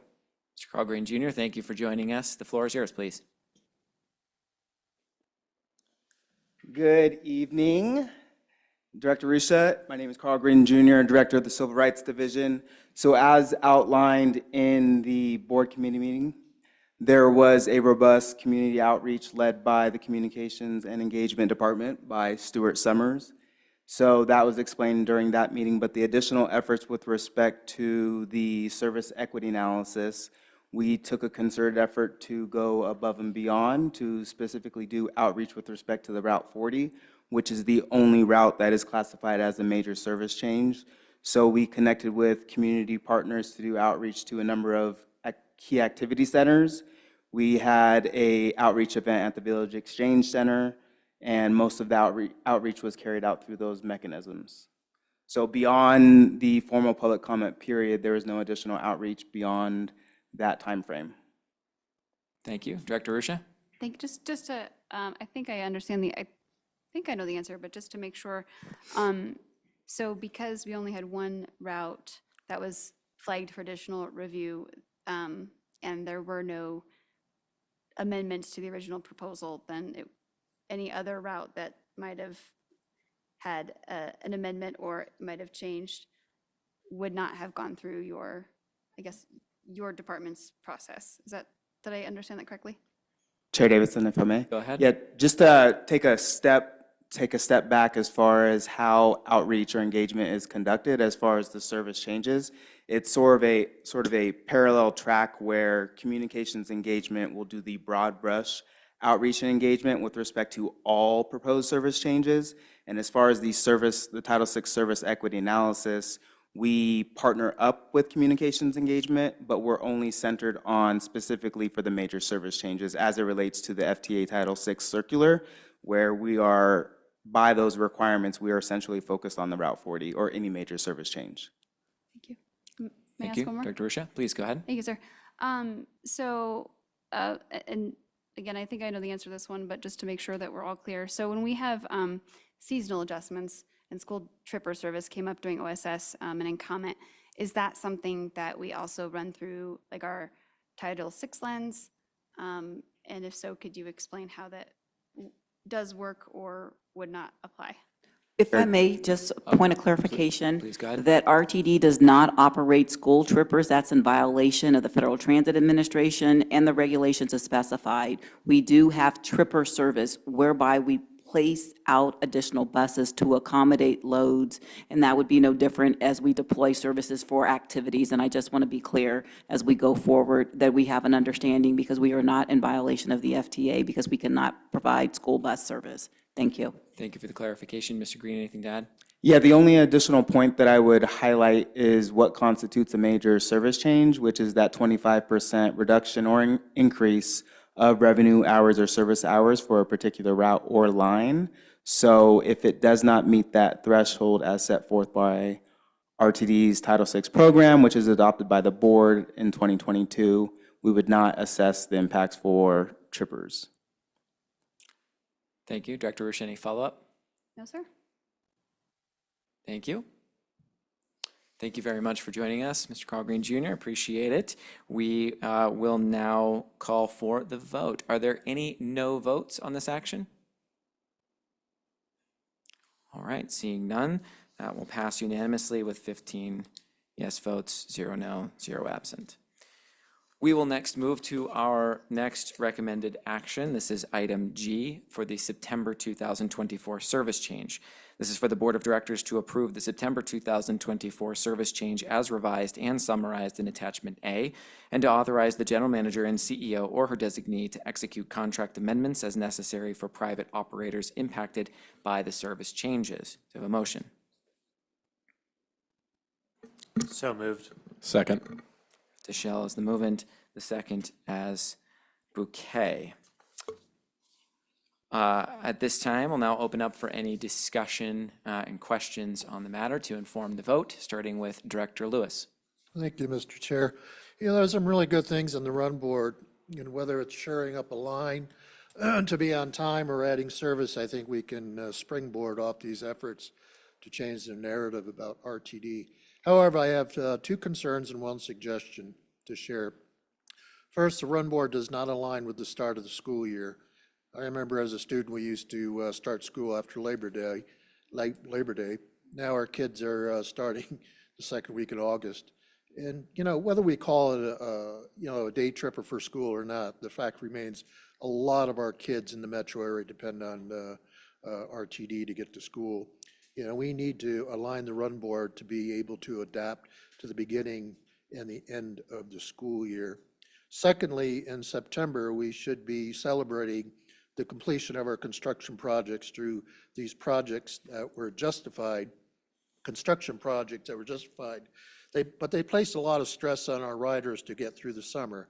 Let's welcome them back with a big bang. Whatever celebratory package our staff can put together would be appreciated.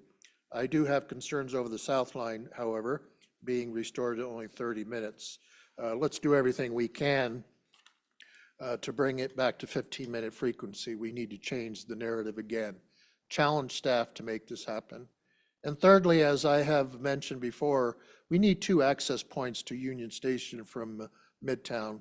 The Metro ride, which I took tonight because of the construction projects downtown, is essential to handle thousands that will be returning to the 16th Street Mall area, whether it is a workforce or whether it is tourism. People need an option to get to the Union Station quickly, or they can take the current free mall shuttle to enjoy the new and improved 16th Street Mall. We need to get out of the habit of providing a service and then pulling it back. This destroys riders' confidence in the RTD. Thank you. Thank you for your comments, Director Lewis. Director Ruscia, please. Thank you, sir. So I will preface my question by stating I do think directors are aware we don't run yellow school bus service, but whether we call it school tripper or seasonal adjustments to meet school service levels, which is in our packet, we do make adjustments for the school year. And if I look at our packet, I see routes 11, 20, 24, 30, 51, 65, 73, 204, 206, 225, Bolt, Dash, Jump, NB, and Skip, Broadway, all have seasonal adjustments for students, which is appropriate because we expect increased service. And, also just as a parent, and I mentioned this in OSS, like we lived and died by the bus and by that school tripper, because that could mean an additional 20 minutes on your route. It could mean you didn't catch the bus, the bus was full, and that could go on for 2 to 3 weeks before we implemented our new schedule. And I also noted that most of our area school districts start in the middle of August. And so with the delay moving to September 29, the question remained is, what about those seasonal adjustments? I've tried to get some clarification from staff as to like when those changes will take place for those schools / students, that segment of our consumer population, and then how those decisions will be made. Like if it's piecemeal, like who makes the decision as to who gets that service first? And so that was a long-winded question, but I wanted to provide some context, and anything staff can do to fill in the blanks would really help us tonight. We had some public comment earlier, and there might have been some conflation about free fare for youth and school service. But I think the concern still remains, are we serving our youth and are we doing this equitably? Thank you. Thank you, Director. General Manager CEO Johnson, did you want to respond? Yes, thank you so much, Director Ruscia, and thank you, Director Lewis, as well, for your questions or comments, I should say. So a couple of things. As relates to RTD, serving 40 municipalities in 8 counties, within all of that, there's different school start dates, right? And so as we look at this, this is something that we do in conjunction with working with our union, whereby we get agreement if in fact we're providing seasonal adjustments as we go forward.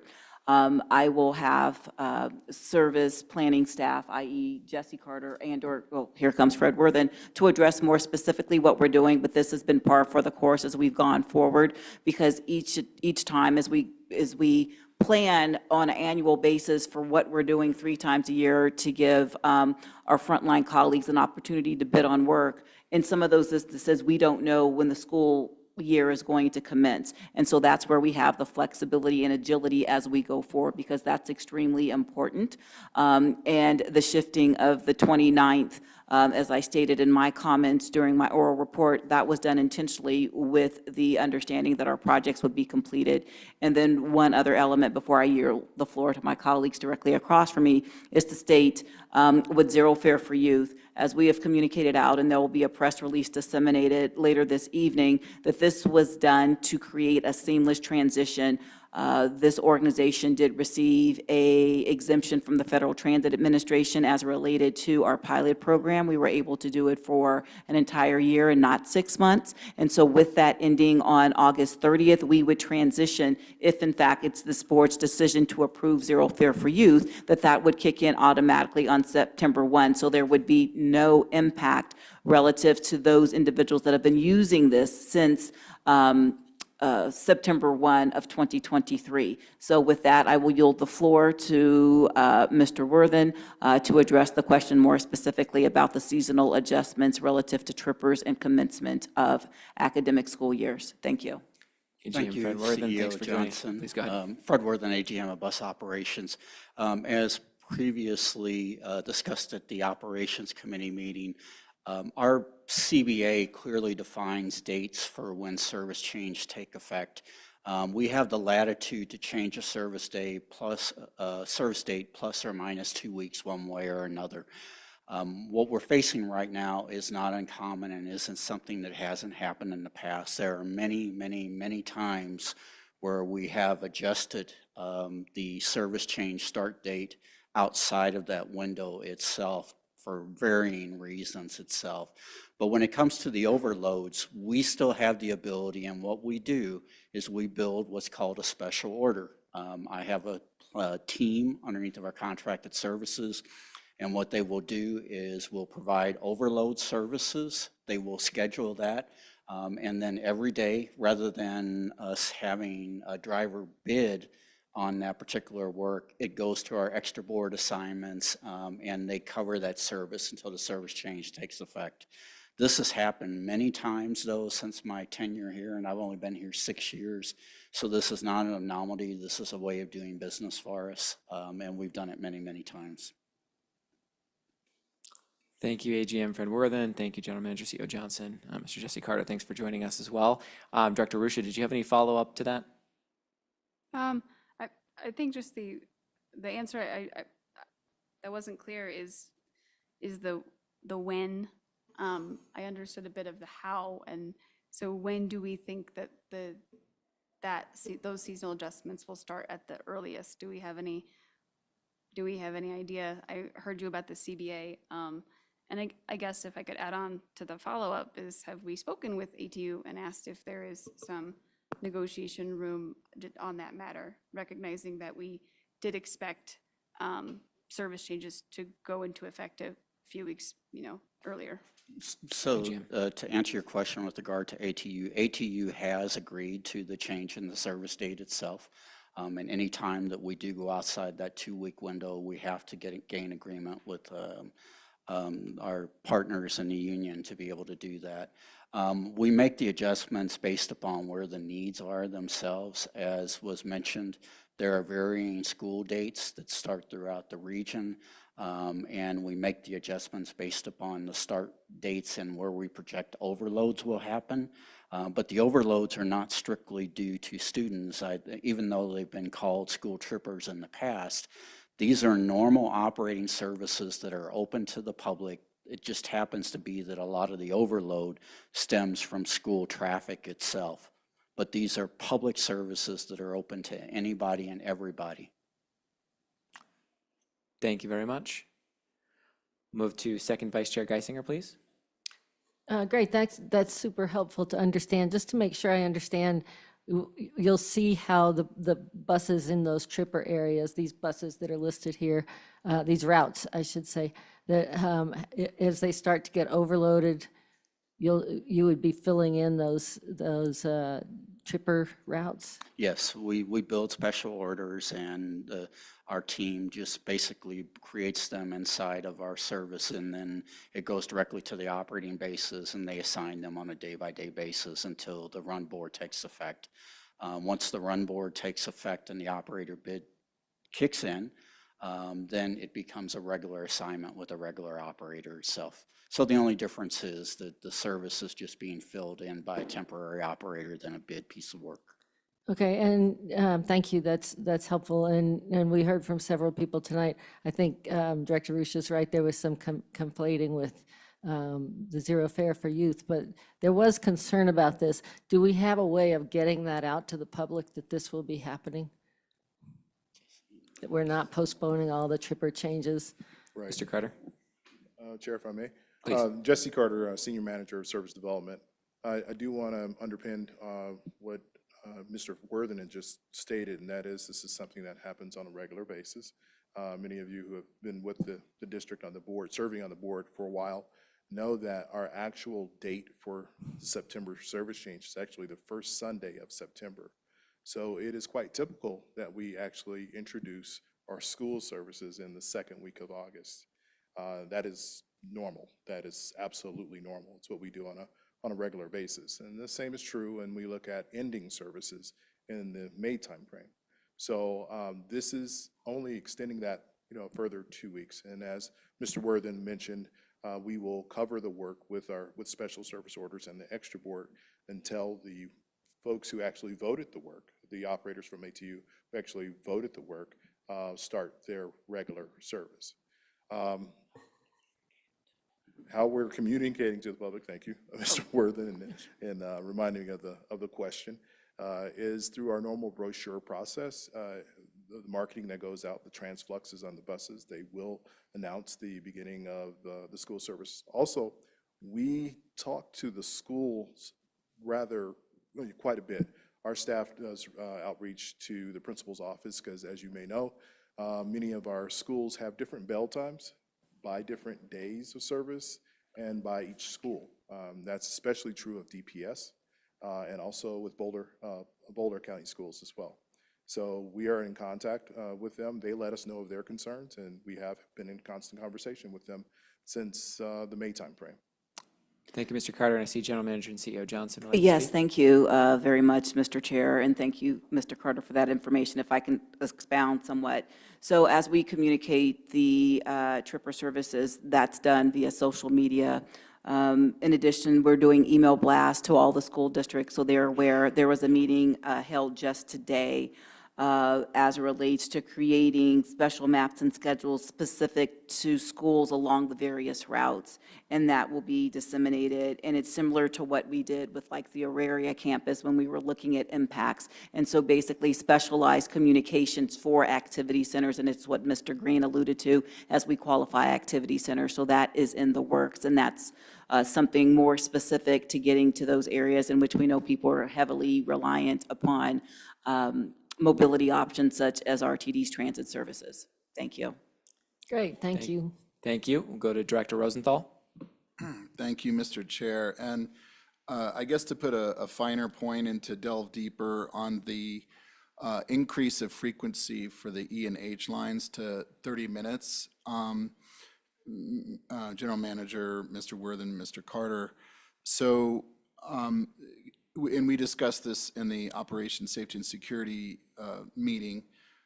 What would it take for our people power in order to reach that 30-minute frequency? And then what would it take to reach 15-minute frequency? And sort of, walk me along here a little bit as to as our people power and our ability with resources and future resources to meet a 15-minute frequency in the future. Thank you. If I may, Mr. Chair, I'll start and then Please. yield the floor, and I see Mr. Jensen is online. So there's a couple of important factors we have to take in consideration because it's not purely about people power. As we look at anticipated work relative to doing preventative maintenance and track inspections, I have said this in this forum before, that this organization has one operational light rail facility, and that operating facility is on the alignments and utilizes the E&H to gain access to deployment throughout the entire area. And as we talk about those 30-minute headways, collectively there are segments that'll have greater propensity of service. But as we think about where we're going, and as we talked about being more flexible and agile and managing our customers' expectations, we would be remiss to try and do 15-minute headways when there's only one way in and one way out when we think about trains deadheading collectively throughout the network. And so that was one of the critical factors in which I sat down with the team and assessed going forward, because we did not want to put forward a schedule in which we had no control over the throughput relative to the deployment of light rail consis. So with that, if I can yield the floor to Mr. Jensen to see if he wants to add greater context to what I've stated, and then also to the gentlemen that are here in the room. So, Mr. Jensen? Mr. Chair, if I may. Please, thank you for joining us. Yes, good evening. So about the only thing I would add to what Ms. Johnson said was one of the challenges that we're having right now this summer is train meets at locations where there's single track, because we've got to sequence the trains properly through that. If a train is delayed getting into single track, then that delay cascades throughout its trip. With the addition of speed restrictions with the next run board, we're anticipating taking delays along the southwest corridor such that a train may lose a headway. What that does is it puts the train, it's a scheduling issue. So what that does is it puts the train out of sequence of where it ordinarily would be. And then where the pinch points are for all of the trains, the E, H, and D lines and W lines into town all at the same time, could create further delays for those trains. So the more trains we have in the system operating at once, going the same location. Mr. Jensen, I'm so sorry. We had a connectivity issue and we lost about a minute worth of the audio there. I'm sorry to ask you to back up, but if you wouldn't mind just backing up a little So, bit. Mr. Jensen, last we heard you were talking about the train meets, because that's critically important as we look at our network holistically. So if you can pick up from where you talked about the train meets, that would be helpful. Yep, thank you. Thank you. And so maybe I'll summarize by saying this. The train mates are critical for us to be able to maintain a reliable service. The more trains we have in the system, the more challenging it will be for us to be able to coordinate those train meets, and the less reliable we're likely to become. So beyond just the people power issue, it was scheduling and the anticipated delays that we'll be taking as a result of the slow zones that we're issuing. And so it's our attempt to be proactive, to be more reliable by providing a little bit less service. And what we didn't want to do, and I'll defer to Mr. Carter and Mr. Worthen on this as well. What we didn't want to do is reduce service on the D line, but what we are able to do is increase service on the E and H lines and still be able to provide some reliable service. Thank you, Mr. Jensen. Mr. Worthen? Yes, thank you, Fred Worthen, AGM of Bus Operations. As Dave mentioned, the scheduling issue is a critical issue for us. On the E line, what we did is we made adjustments to run-in time, and the single track operations complicates things. So we reallocated resources to adjust the running times on the E line, plus we added in an extra train on the D line because of anticipated slowdowns as we have inspections occurring along that area. We need to make sure that our drivers have respite. So this isn't a simple solution itself. It's very complicated, but as Dave mentioned, the single track running areas really complicate our ability to schedule, and the slowdowns have continued to create challenges from a scheduling perspective. Thank you very much. Director Rosenthal, please follow up. Thank you. And as a final point, just using that word, Mr. Worthen, complexity, there has been a suggestion by some input from the community that we change our schedule every day or frequently in order to reflect the repairs and inspections that we are doing. And so given that, what I guess to paraphrase what you're saying too, is that it is not really possible to have a new schedule every day because of that complexity. No, Is that correct? Yes, thank you, Director Rosenthal. That is a great question. Think about it like this. If you're pouring water in through a funnel, only so much water could go in through it at one time. It's very similar. We have congestion points where trains all collide and come together. We can only have so many trains going through an area at a particular time itself. And it's kind of like for lack of a better term, when you stack dominoes, if you push one, all the dominoes fall. The rail network isn't like the road network where we can just find a detour and go around all the time. When we hit those congestion points, there's only so much we can do. Sometimes we can do bypasses or do single tracks, but when we're already in a single track operation, we're very limited on what we can do. So it is very complex, and thank you for that question. Thank you very much. Director Deschel, please.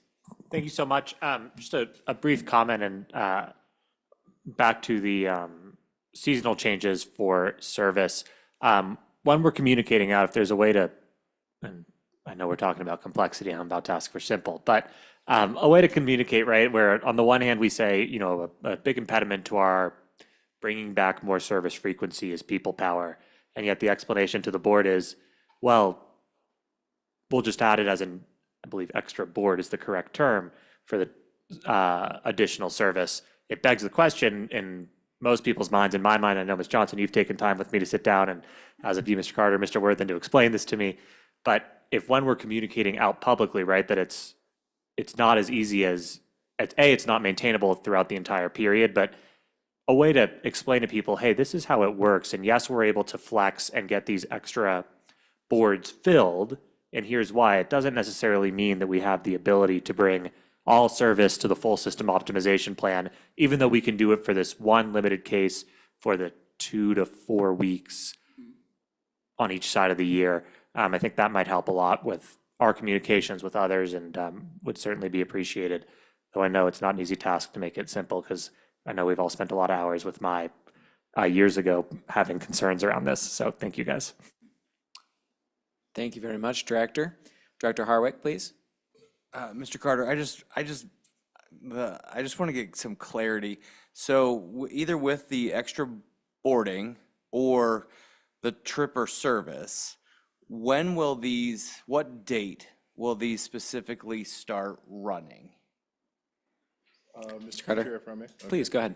Jesse Carter, Senior Manager of Service Development.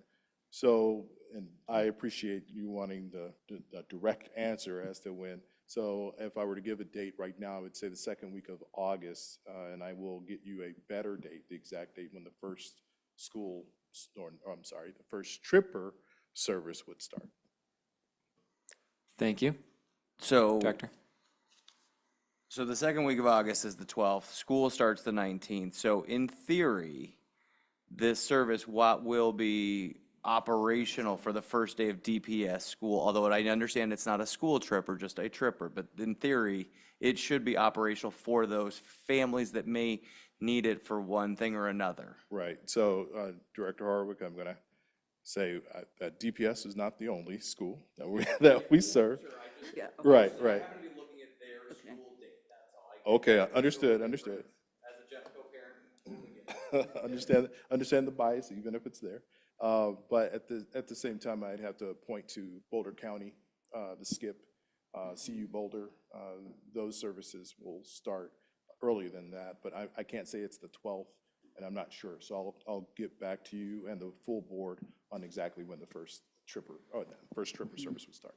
Thank you. And I see General Manager CEO Johnson. Yeah, just thank you very much, Mr. Chair. And just to amplify the point to what Mr. Carter is stating, recognizing that there is a myriad of different start dates, we are working in tandem with those critical activity centers and disseminating information so they in turn can be used as a conduit to provide that information to their faculty, to their students, and to administrators. And so that's what we're doing as we go forward, because it's hard to give a blanket date, as Mr. Carter pointed out. But the intent here is to ensure that we do have what we call extra board, i.e., analogous, since we're talking about school, with substitute teachers. You want to ensure that you have enough substitutes to fill in as we go forward. Thank you. Thank you. Thank you, Director. Director Rusha, please. Thank you, Mr. Chair. For whatever it's worth, Jefferson County also starts on the 19th. But so I recognize this may be how we do things. I would like to just say for the record that in our last service change, I got a lot of emails from parents because, and this was last September, because we did have that 2-week delay. So I feel like I've heard a range of dates that schools, okay, that this additional service will start. And I also represent Paul Sandoval campus and the far northeast. I spoke to hundreds of people and said that I would be a yes vote on our service changes based on the information that I had from staff. I still don't know I still don't know when that service is going to start. And I also just, for those of us who are more intimate with seasonal school adjustments, either because we're staff or we have children that depend on them, it also, it does mean like potential, like longer walk, missed connections, and the like. I know like the 65 and other routes that serve Northfield or the Paul Sandoval campus are standing bus only, even with that additional service. So given that this is like in our packet and we're voting on it and I can't vote on something I can't see, I'm not comfortable, I'm going to be a no vote tonight. And I would just encourage staff and board just as policy to try to, in the future,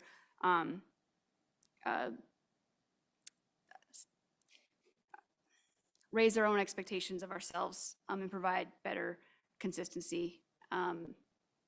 Because again, as a parent, but also as a person who represents an area where most of our middle and high school students are dependent upon us to get to school, I hear about this all year long. So I'm not comfortable voting yes today, but I feel like we can make some improvements, and I appreciate the dialogue. And as always, for Mr. Carter for being a good sport. Thank you. Thank you, Director. Director Lewis? Yeah, it just seems like we're using a lot of manpower for this transitional period. You talk about reaching out to schools and schools reaching out to you, hoping to have drivers sign up for it. Wouldn't it be just easier to change the run board from the 1st of September back to the 1st of August? We do have a CBA coming up. I think it's something that should be brought up to ATU. It just seems like we're wasting a lot of manpower for this transition. And the second question, didn't we used to have 15-minute service on the South Lines? The E and is it the H?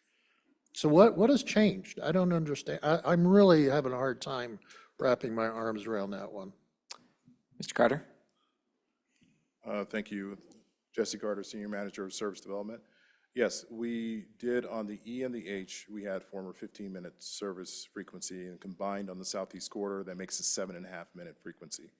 What we're suggesting is a temporary change of going to 30-minute service on each of those, so they would be the equivalent, the Southeast Corridor would be the equivalent of the Southwest Corridor operating at 15-minute combined, 30-minute on the E and 30-minute on the H.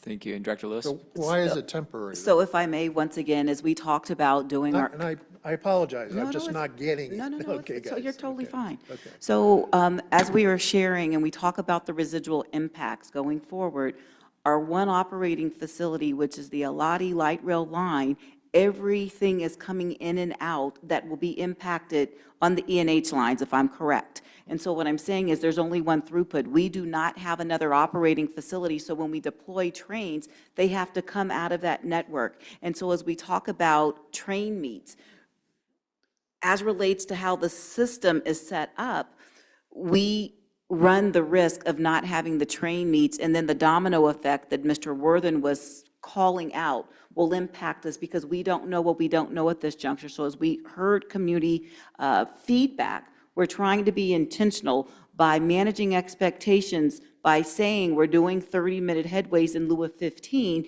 because we run the risk of losing those headways if in fact we institute a slow speed order or we're out on the main line, because we have to deactivate our system in recognizing that one train has to get from one end of the system all the way back to Eladi. We have a convergence of all these conces trying to get into the yard. So There's only one door to go into for all intents and purposes. Director Lewis, please, go ahead. But you still had the same Eladi station, you had 15-minute intervals.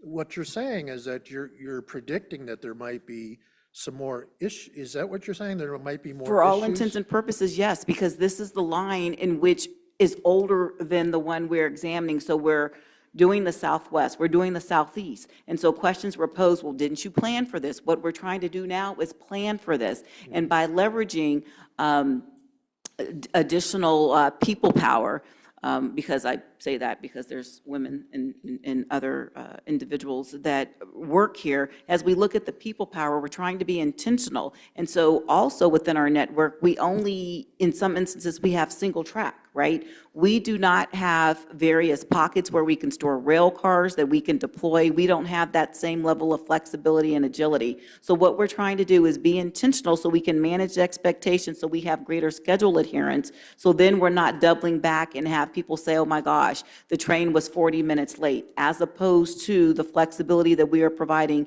at this point in time. And I see Mr. Jensen nodding his head, whereby we're saying the 30-minute headways, because this gives us greater opportunities as we go forward to manage customer expectations. So when you say 30 minutes, you're not talking about a correction, you're still talking inspections.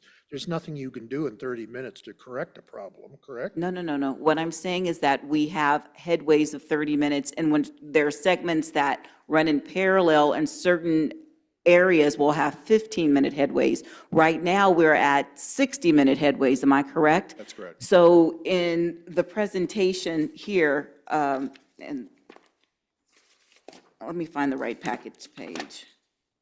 So if you look on package page 352, there is a graphic that depicts the number of trains each hour. And so as you look at the D, the E, the H line, right here is in and around where all the trains are coming in to get to Alati as we look at the D line. And so what we're trying to do is ensure that we have ample service out on the line to maximize our overall operating efficiency while managing expectations and schedule adherence. And so when you see this, this is an increase. And on the next page, on package page 353, there is this table whereby it shows the level of trains that we had running each hour and the increase as relates to September. Thank you. Director Lewis, any follow-up? So what would be the situation where you could go back to 15-minute service? What are we looking for? What is the goal? What is the goal line? I guess I'm asking. So the goal line is that we want to ensure that our track is in a state of good repair in and around Alati, because we don't understand what we might find, because that's a lesson learned we took from the other preventative maintenance inspections. So we don't want to create 15-minute headways where we would have trains stacked and we would lose one on the schedule, and then we create a greater headway in between. Director, any follow-up? Thank you, Director. Thank you, General Manager, CEO. Any further, there's no further questions. I'm going to call a roll vote.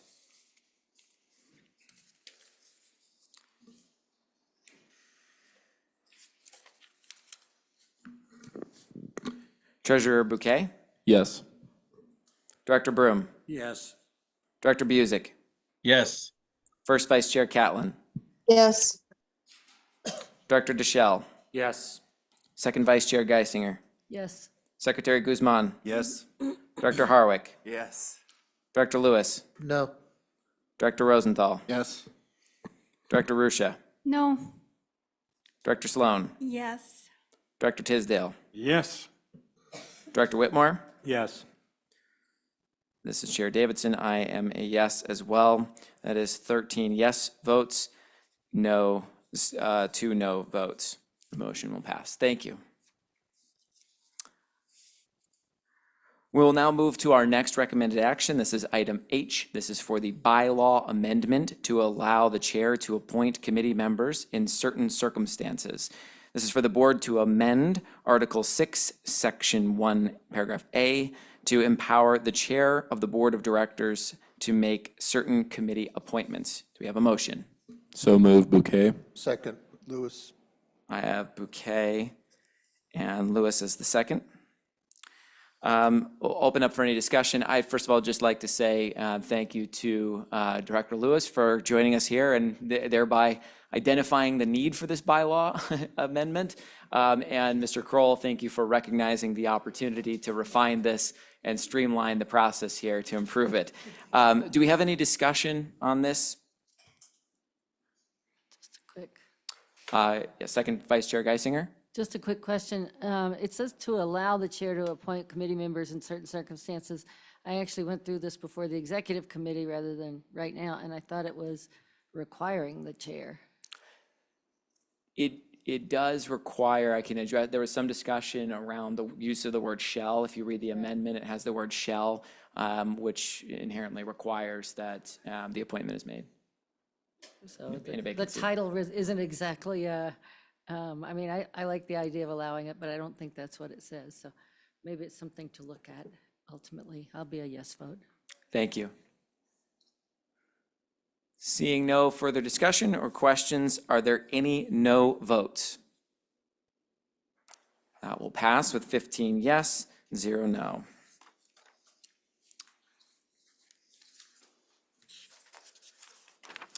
We'll now move to our next recommended action.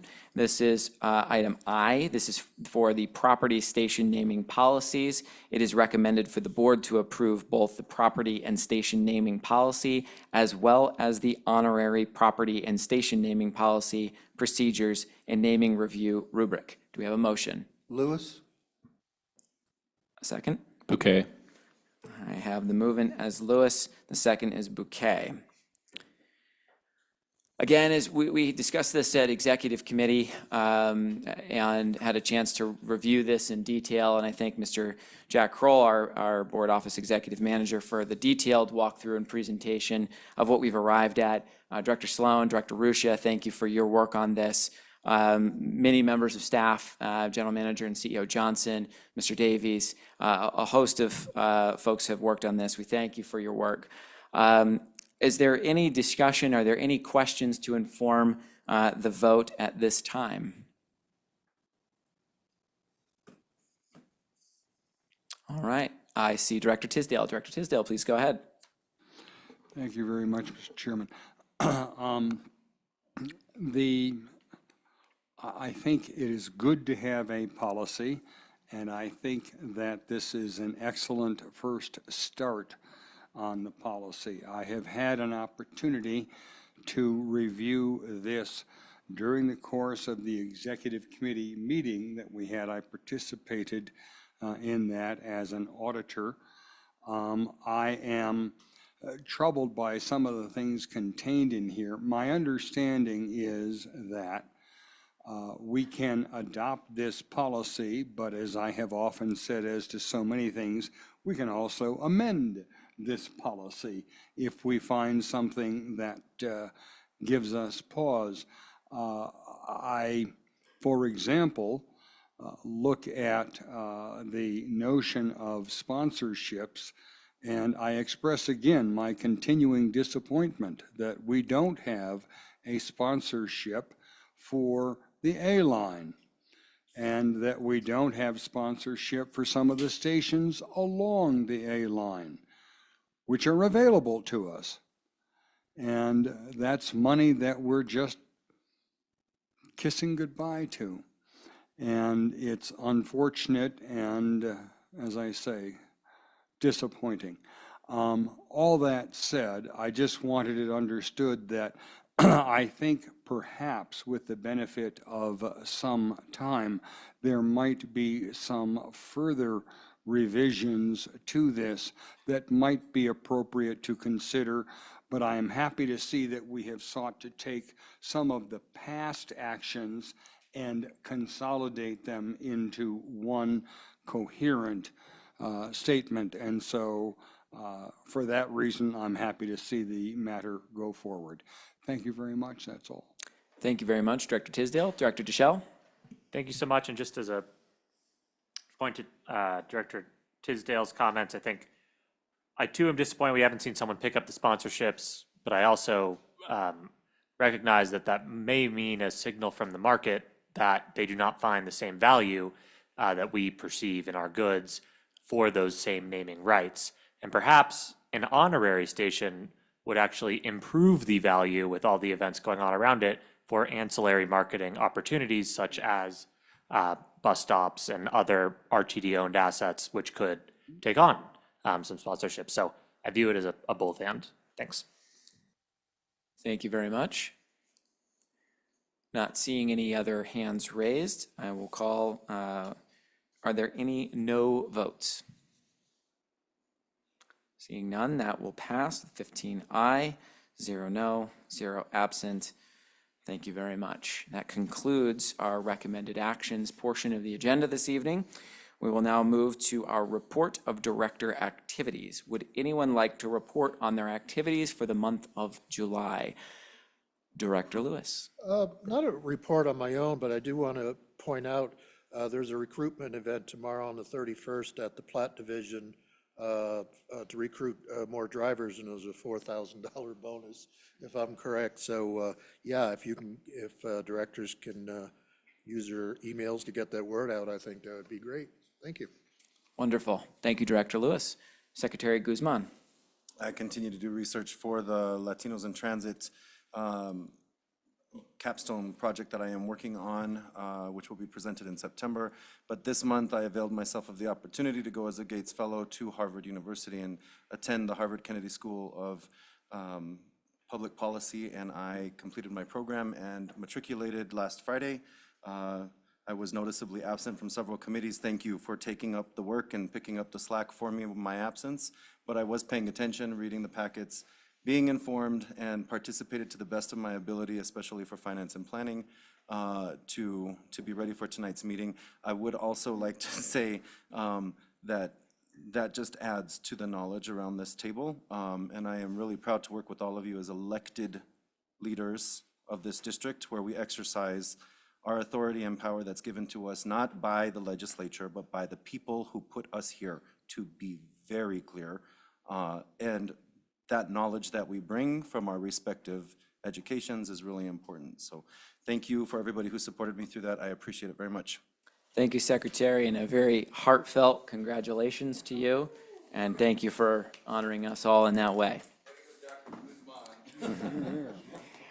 And next we'll move to Director Rosenthal.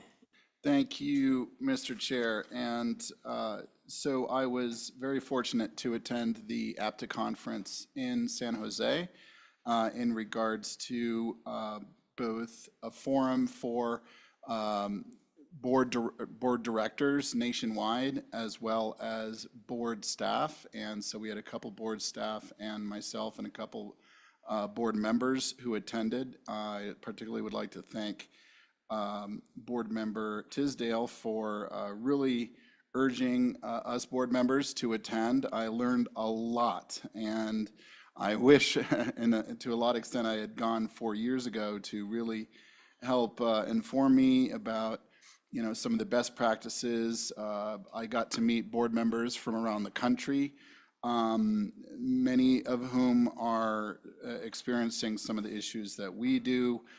Some do not, some who I have been learning from, and some who were quite frankly envious of some of the good work and accomplishments at RTD. And so I really would like to urge all board members in the future to attend APTA conferences in order to also continue their own learning about transit and about what we do as board members. Thank you. Thank you, Director Rosenthal. Director Tisdale. Thank you very much, Mr. Chairman, and I thank all of you who were able to attend. Jack Kroll, our executive manager of the board, Jillian, and Director Sloan, Director Rosenthal, who were there in San Jose. It was a delight to be able to chair that conference and to see we had over 200 transit board members and transit board administrators who knew the way to San Jose and participated in an excellent meeting that really provided great opportunities for learning. And a special shout out to Deputy Chief Steve Martingano, who was there and spoke on our safety panel, which was terrific. And thank you very much, Director Rosenthal, for encouraging people to become involved with APTA. And we have new board members who will be sitting in these seats sooner than you think.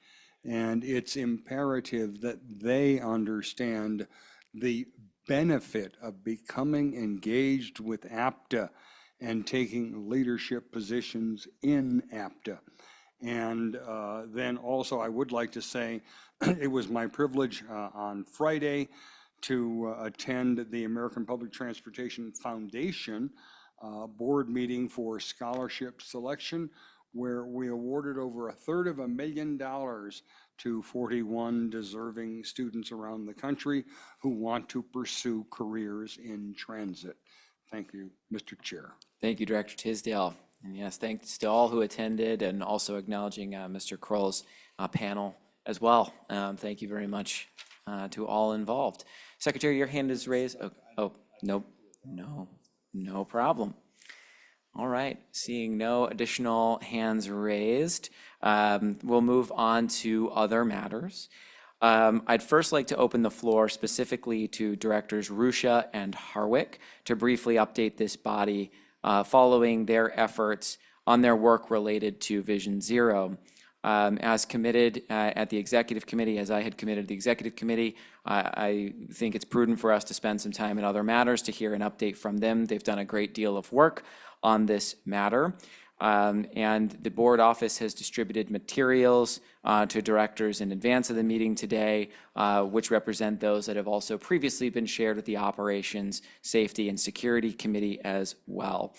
So thank you for the hard work, Directors Ruscia and Harwick. I'll hand off the floor to you for the first other matters of the evening.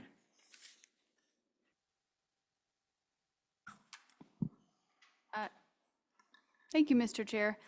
Director Harwick and I did rock, paper, scissors, and I lost. So anyway, so before my directors, you should all have a binder with our presentation to OSS, a community letter of support, which we anticipate will receive a lot more signatures before this comes back to OSS in September, as well as some additional resources and a concept, which we just called preliminary recommendations of what Vision Zero could look like at RTD. So just briefly, over 36 participants, not including directors or staff, joined a pretty intensive stakeholder process that began last year. In fact, I think next week would be our 1-year anniversary on this project. So the coalition met as a whole 9 times between October 10th and January 30th, after we'd gotten our community agreements and our drafting framework together. And then we had several other individual stakeholder meetings as necessary. Between those meetings and the directors who were involved, over 60 hours of meetings and stakeholdering were logged prior to submitting the bulk of what you see in this report to RTD in February. We also kept our GM CEO apprised along the way, and we did have some staff representation at several of our meetings, including Mr. Summers' team, and they lent an assist a couple of times as well, which we really appreciated. We also had visiting subject matter experts, like from example from Dottie and Dr. Cog, just providing neutral SME advice and feedback and additional resources as we went through this project. A lot of what we did was divided up into 2 groups. My colleague, Director Harwick here, really took the lead on pedestrian dignity and multimodal infrastructure.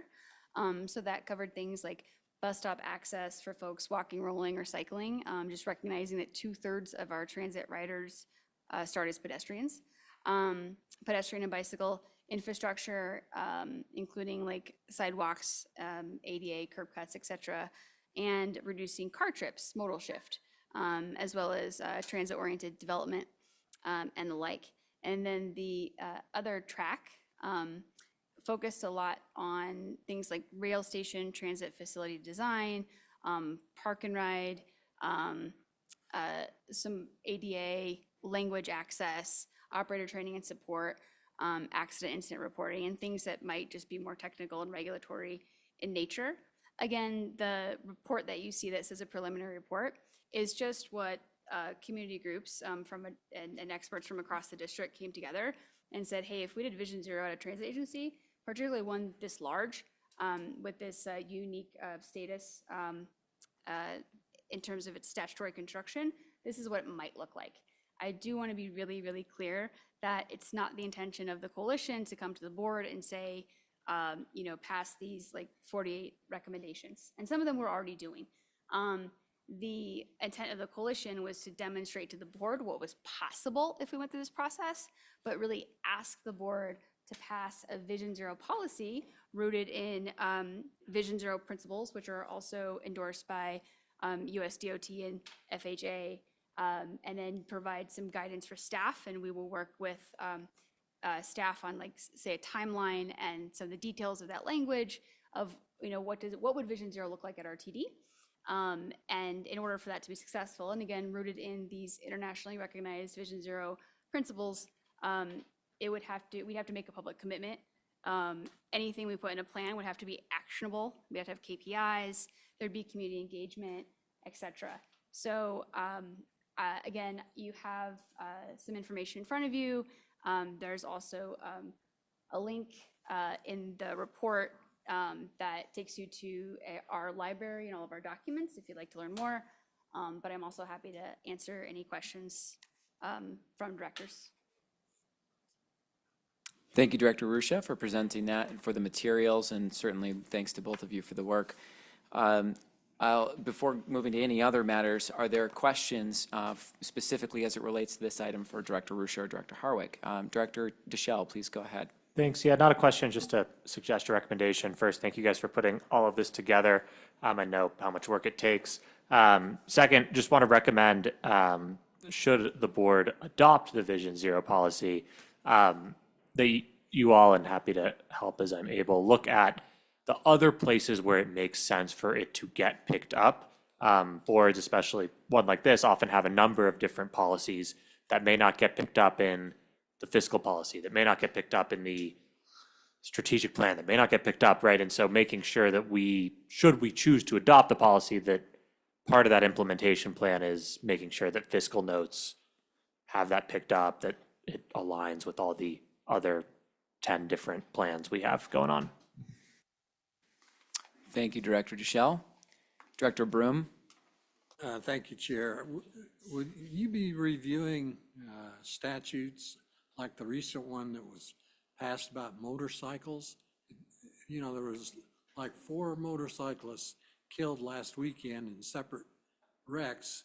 And I don't know if you're driving around, but they try to make a lane where there's no lanes, and it's just a disaster waiting to happen. So I would certainly encourage you to take a look at that. Thank you, Director Broom. Director Rosenthal.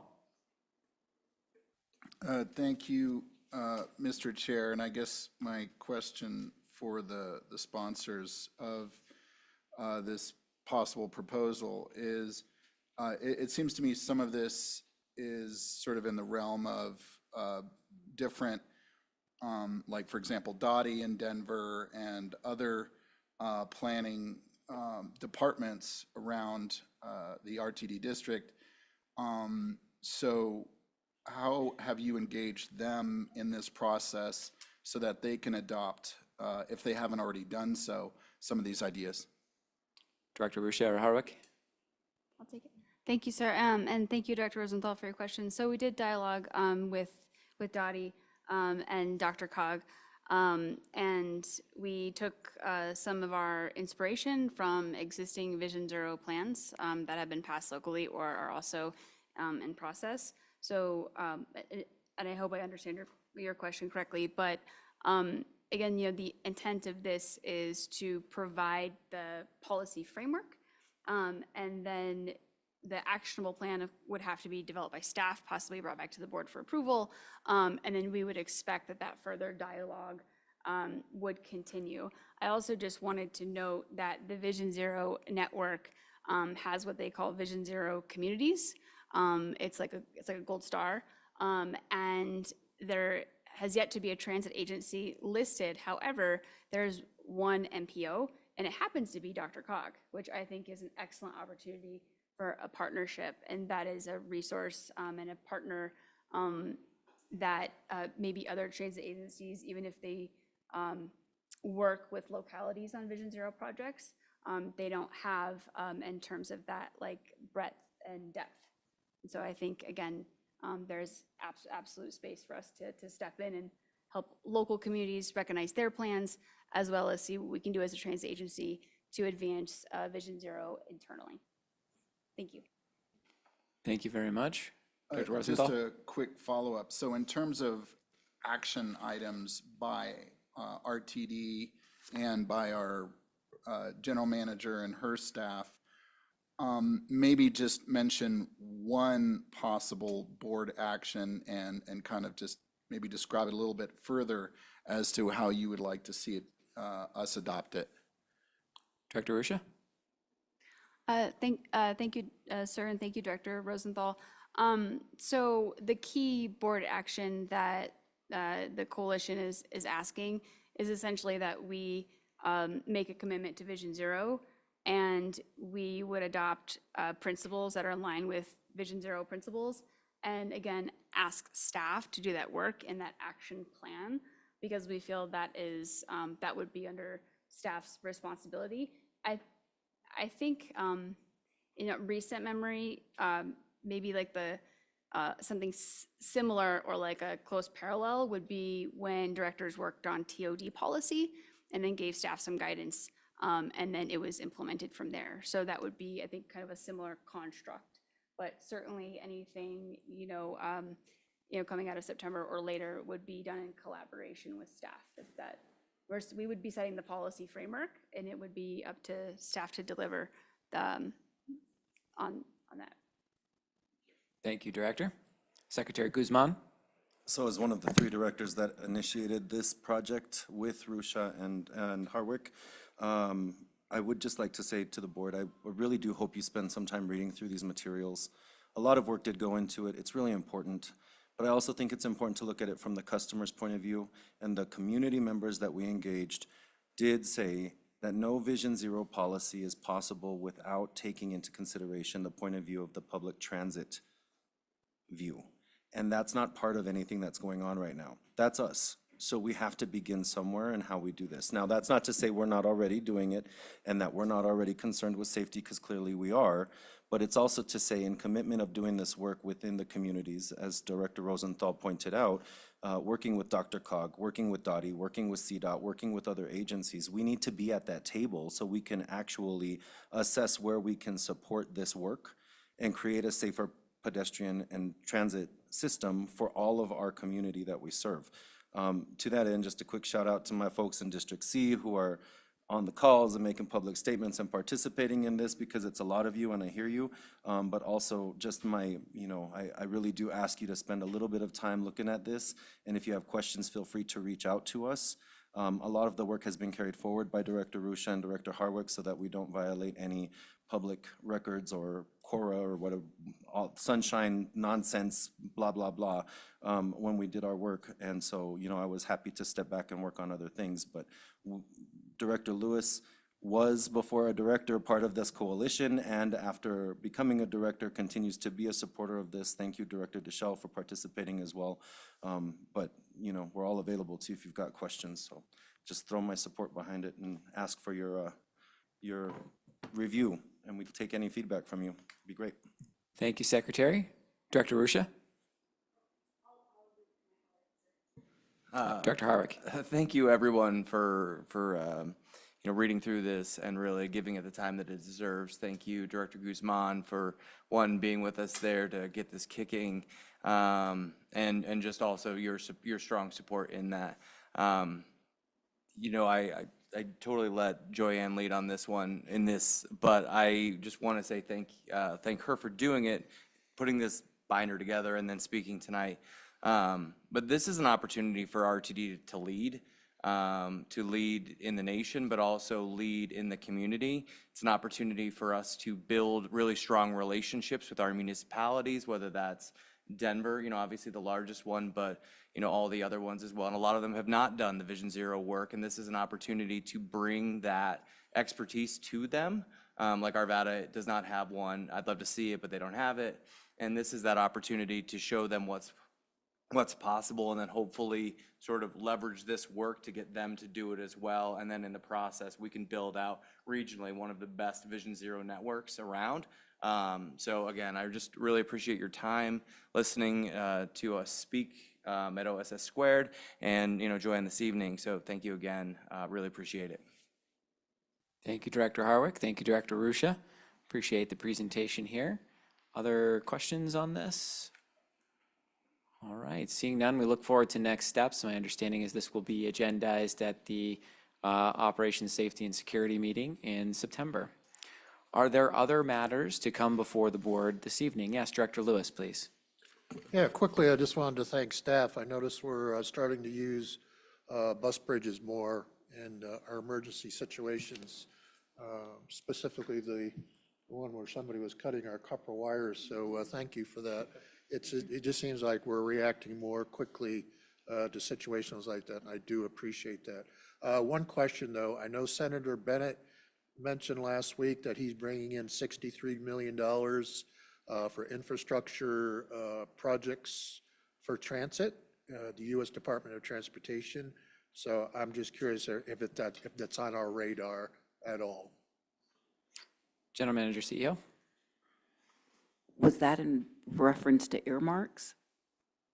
I'd have to get back with you as it relates to that, because I don't. The way they presented it, they just said they were bringing money to Colorado for transit, for, transportation. So I don't know what that quote unquote transportation means. So that's why I'm asking if you could check into that. I appreciate Yeah, it. the one thing that's top of mind, I was notified just yesterday by the regional administrator as it relates to additional funds for Colfax BRT, and appropriation tables are being sent. It could be that, but that's purely speculation because I just got the call yesterday. So that's what I surmise that could be, Okay, but if we I can don't get know. a clarification, that'd Yes, be great. Thank you. yes, we can double back. Thanks. Appreciate it. Thank you very much. Secretary Guzman. I don't know if anybody would have an answer to this, but the horns on the G and the A line going off at all hours of the day and night, I don't know. I didn't experience it when I came back from Boston on the way back into Denver, but it was also after 10:30, and so I don't know if that had anything to do with a computer glitch or the copper wires missing, but community's a little concerned that they don't understand what's going on. Also, so before you answer that, I'm just going to say this quickly. And it's okay if you take my quote out of context, Mr. Minor. I'm perfectly okay with that because my name's in the press. But I will say this. RTD is not the only regional transportation agency, authority, or public transit system that is facing issues with its rail lines. To my count, while I was away at Harvard, in Massachusetts, I was reading newspapers from Los Angeles, from New York, from Massachusetts. I do believe, Oregon, a few other places where there are red lines. And I don't know why the color red's my favorite color, but all of the red lines seem to be down all over the country while they're doing this work during the summertime when it makes sense to do it. And so, when we're unfairly, sometimes and unjustly, compared to other public transit agencies, I want to remind the public that we are in the trenches with all of the public transit agencies trying to keep our stuff in a state of good repair. And it's not just us that are impacted by it. So as much as I appreciate the outcry for faster rail service and just throw more trains on there as if that's the answer to every problem, it's not. And we have to be thoughtful about how we approach it. Every one of those agencies has had to find workarounds. They've had to slow down trains, they'd have to pull service, they've had to make things difficult to get the work done. And it is a challenging moment for everybody across the nation. And so I want to thank our customers for putting up with it, because I'm one of them and it drives me nuts and I feel bad and my heart breaks every time I see something else going wrong and something else happening. But it's really, really important that we do this so that we can maintain a state of good repair. And I think in the whole conversation, that particular phrase, state of good repair, whether you're reading your book for the extra 40 minutes or not, or you find another route, it's fine, but the state of good repair has to happen. And so to that end, if we know what's going on with the horns, or we can communicate that out some way, somehow to my friends in Gloveville, Elyria, and Swansea at York, they'd really like to know what's happening. Thanks. General Manager. Yes, thank you very much, Mr. Chair. I'll start and then I'll yield the floor to Dave Jensen. But as indicated earlier in my remarks, recognizing what's happening on the A line with the copper theft, the horns need to be blown because it has impacted the signalization with crossing arms being stuck, because without that copper, there's the lack of the communication ability, and to err on the side of caution, i.e. at crossings, need to blow the horn to warn people of the contests that are coming forward. As it relates to the G line, that's another issue, and I'll yield the floor to Mr. Jensen as we talk about positive train control with the only supplier that does that in the entire country. And we have been working with our partners to discern what the causal factors are. Our communication staff has been sending out communique, just like Mr. Jensen and Mr. Summers and I conferred yesterday. We thought it was prudent to send out communique because the copper wires are being stolen across the country to the point of all the newspapers you have read. We're not the only ones being hit because there's a market for it. But with that, Mr. Jensen, please elaborate with any updates that you may have. Thank you. Mr. Jensen? Yes, and there's really not much of an update other than one of the things that they did discover on the G line, which they discovered yesterday, was that there were also some copper wires taken. And so that was the challenge that they were encountering, but that was only part of it. And as Ms. Johnson alluded to, there's a communication problem between our positive train control and the vendor, which is Wabtec. So our partners, Denver Transit operators, are working in tandem with them, and we are involved in that conversation as well to try and come up with the root cause of what's actually happening. I don't have an update. I do have a meeting tomorrow on that. We can update the board accordingly as we get more updates. My understanding, though, is that the horn use has been improved. And so there should be some improvement today, and we're hoping for even more improvement tomorrow. And again, we'll keep you and everyone abreast as things progress.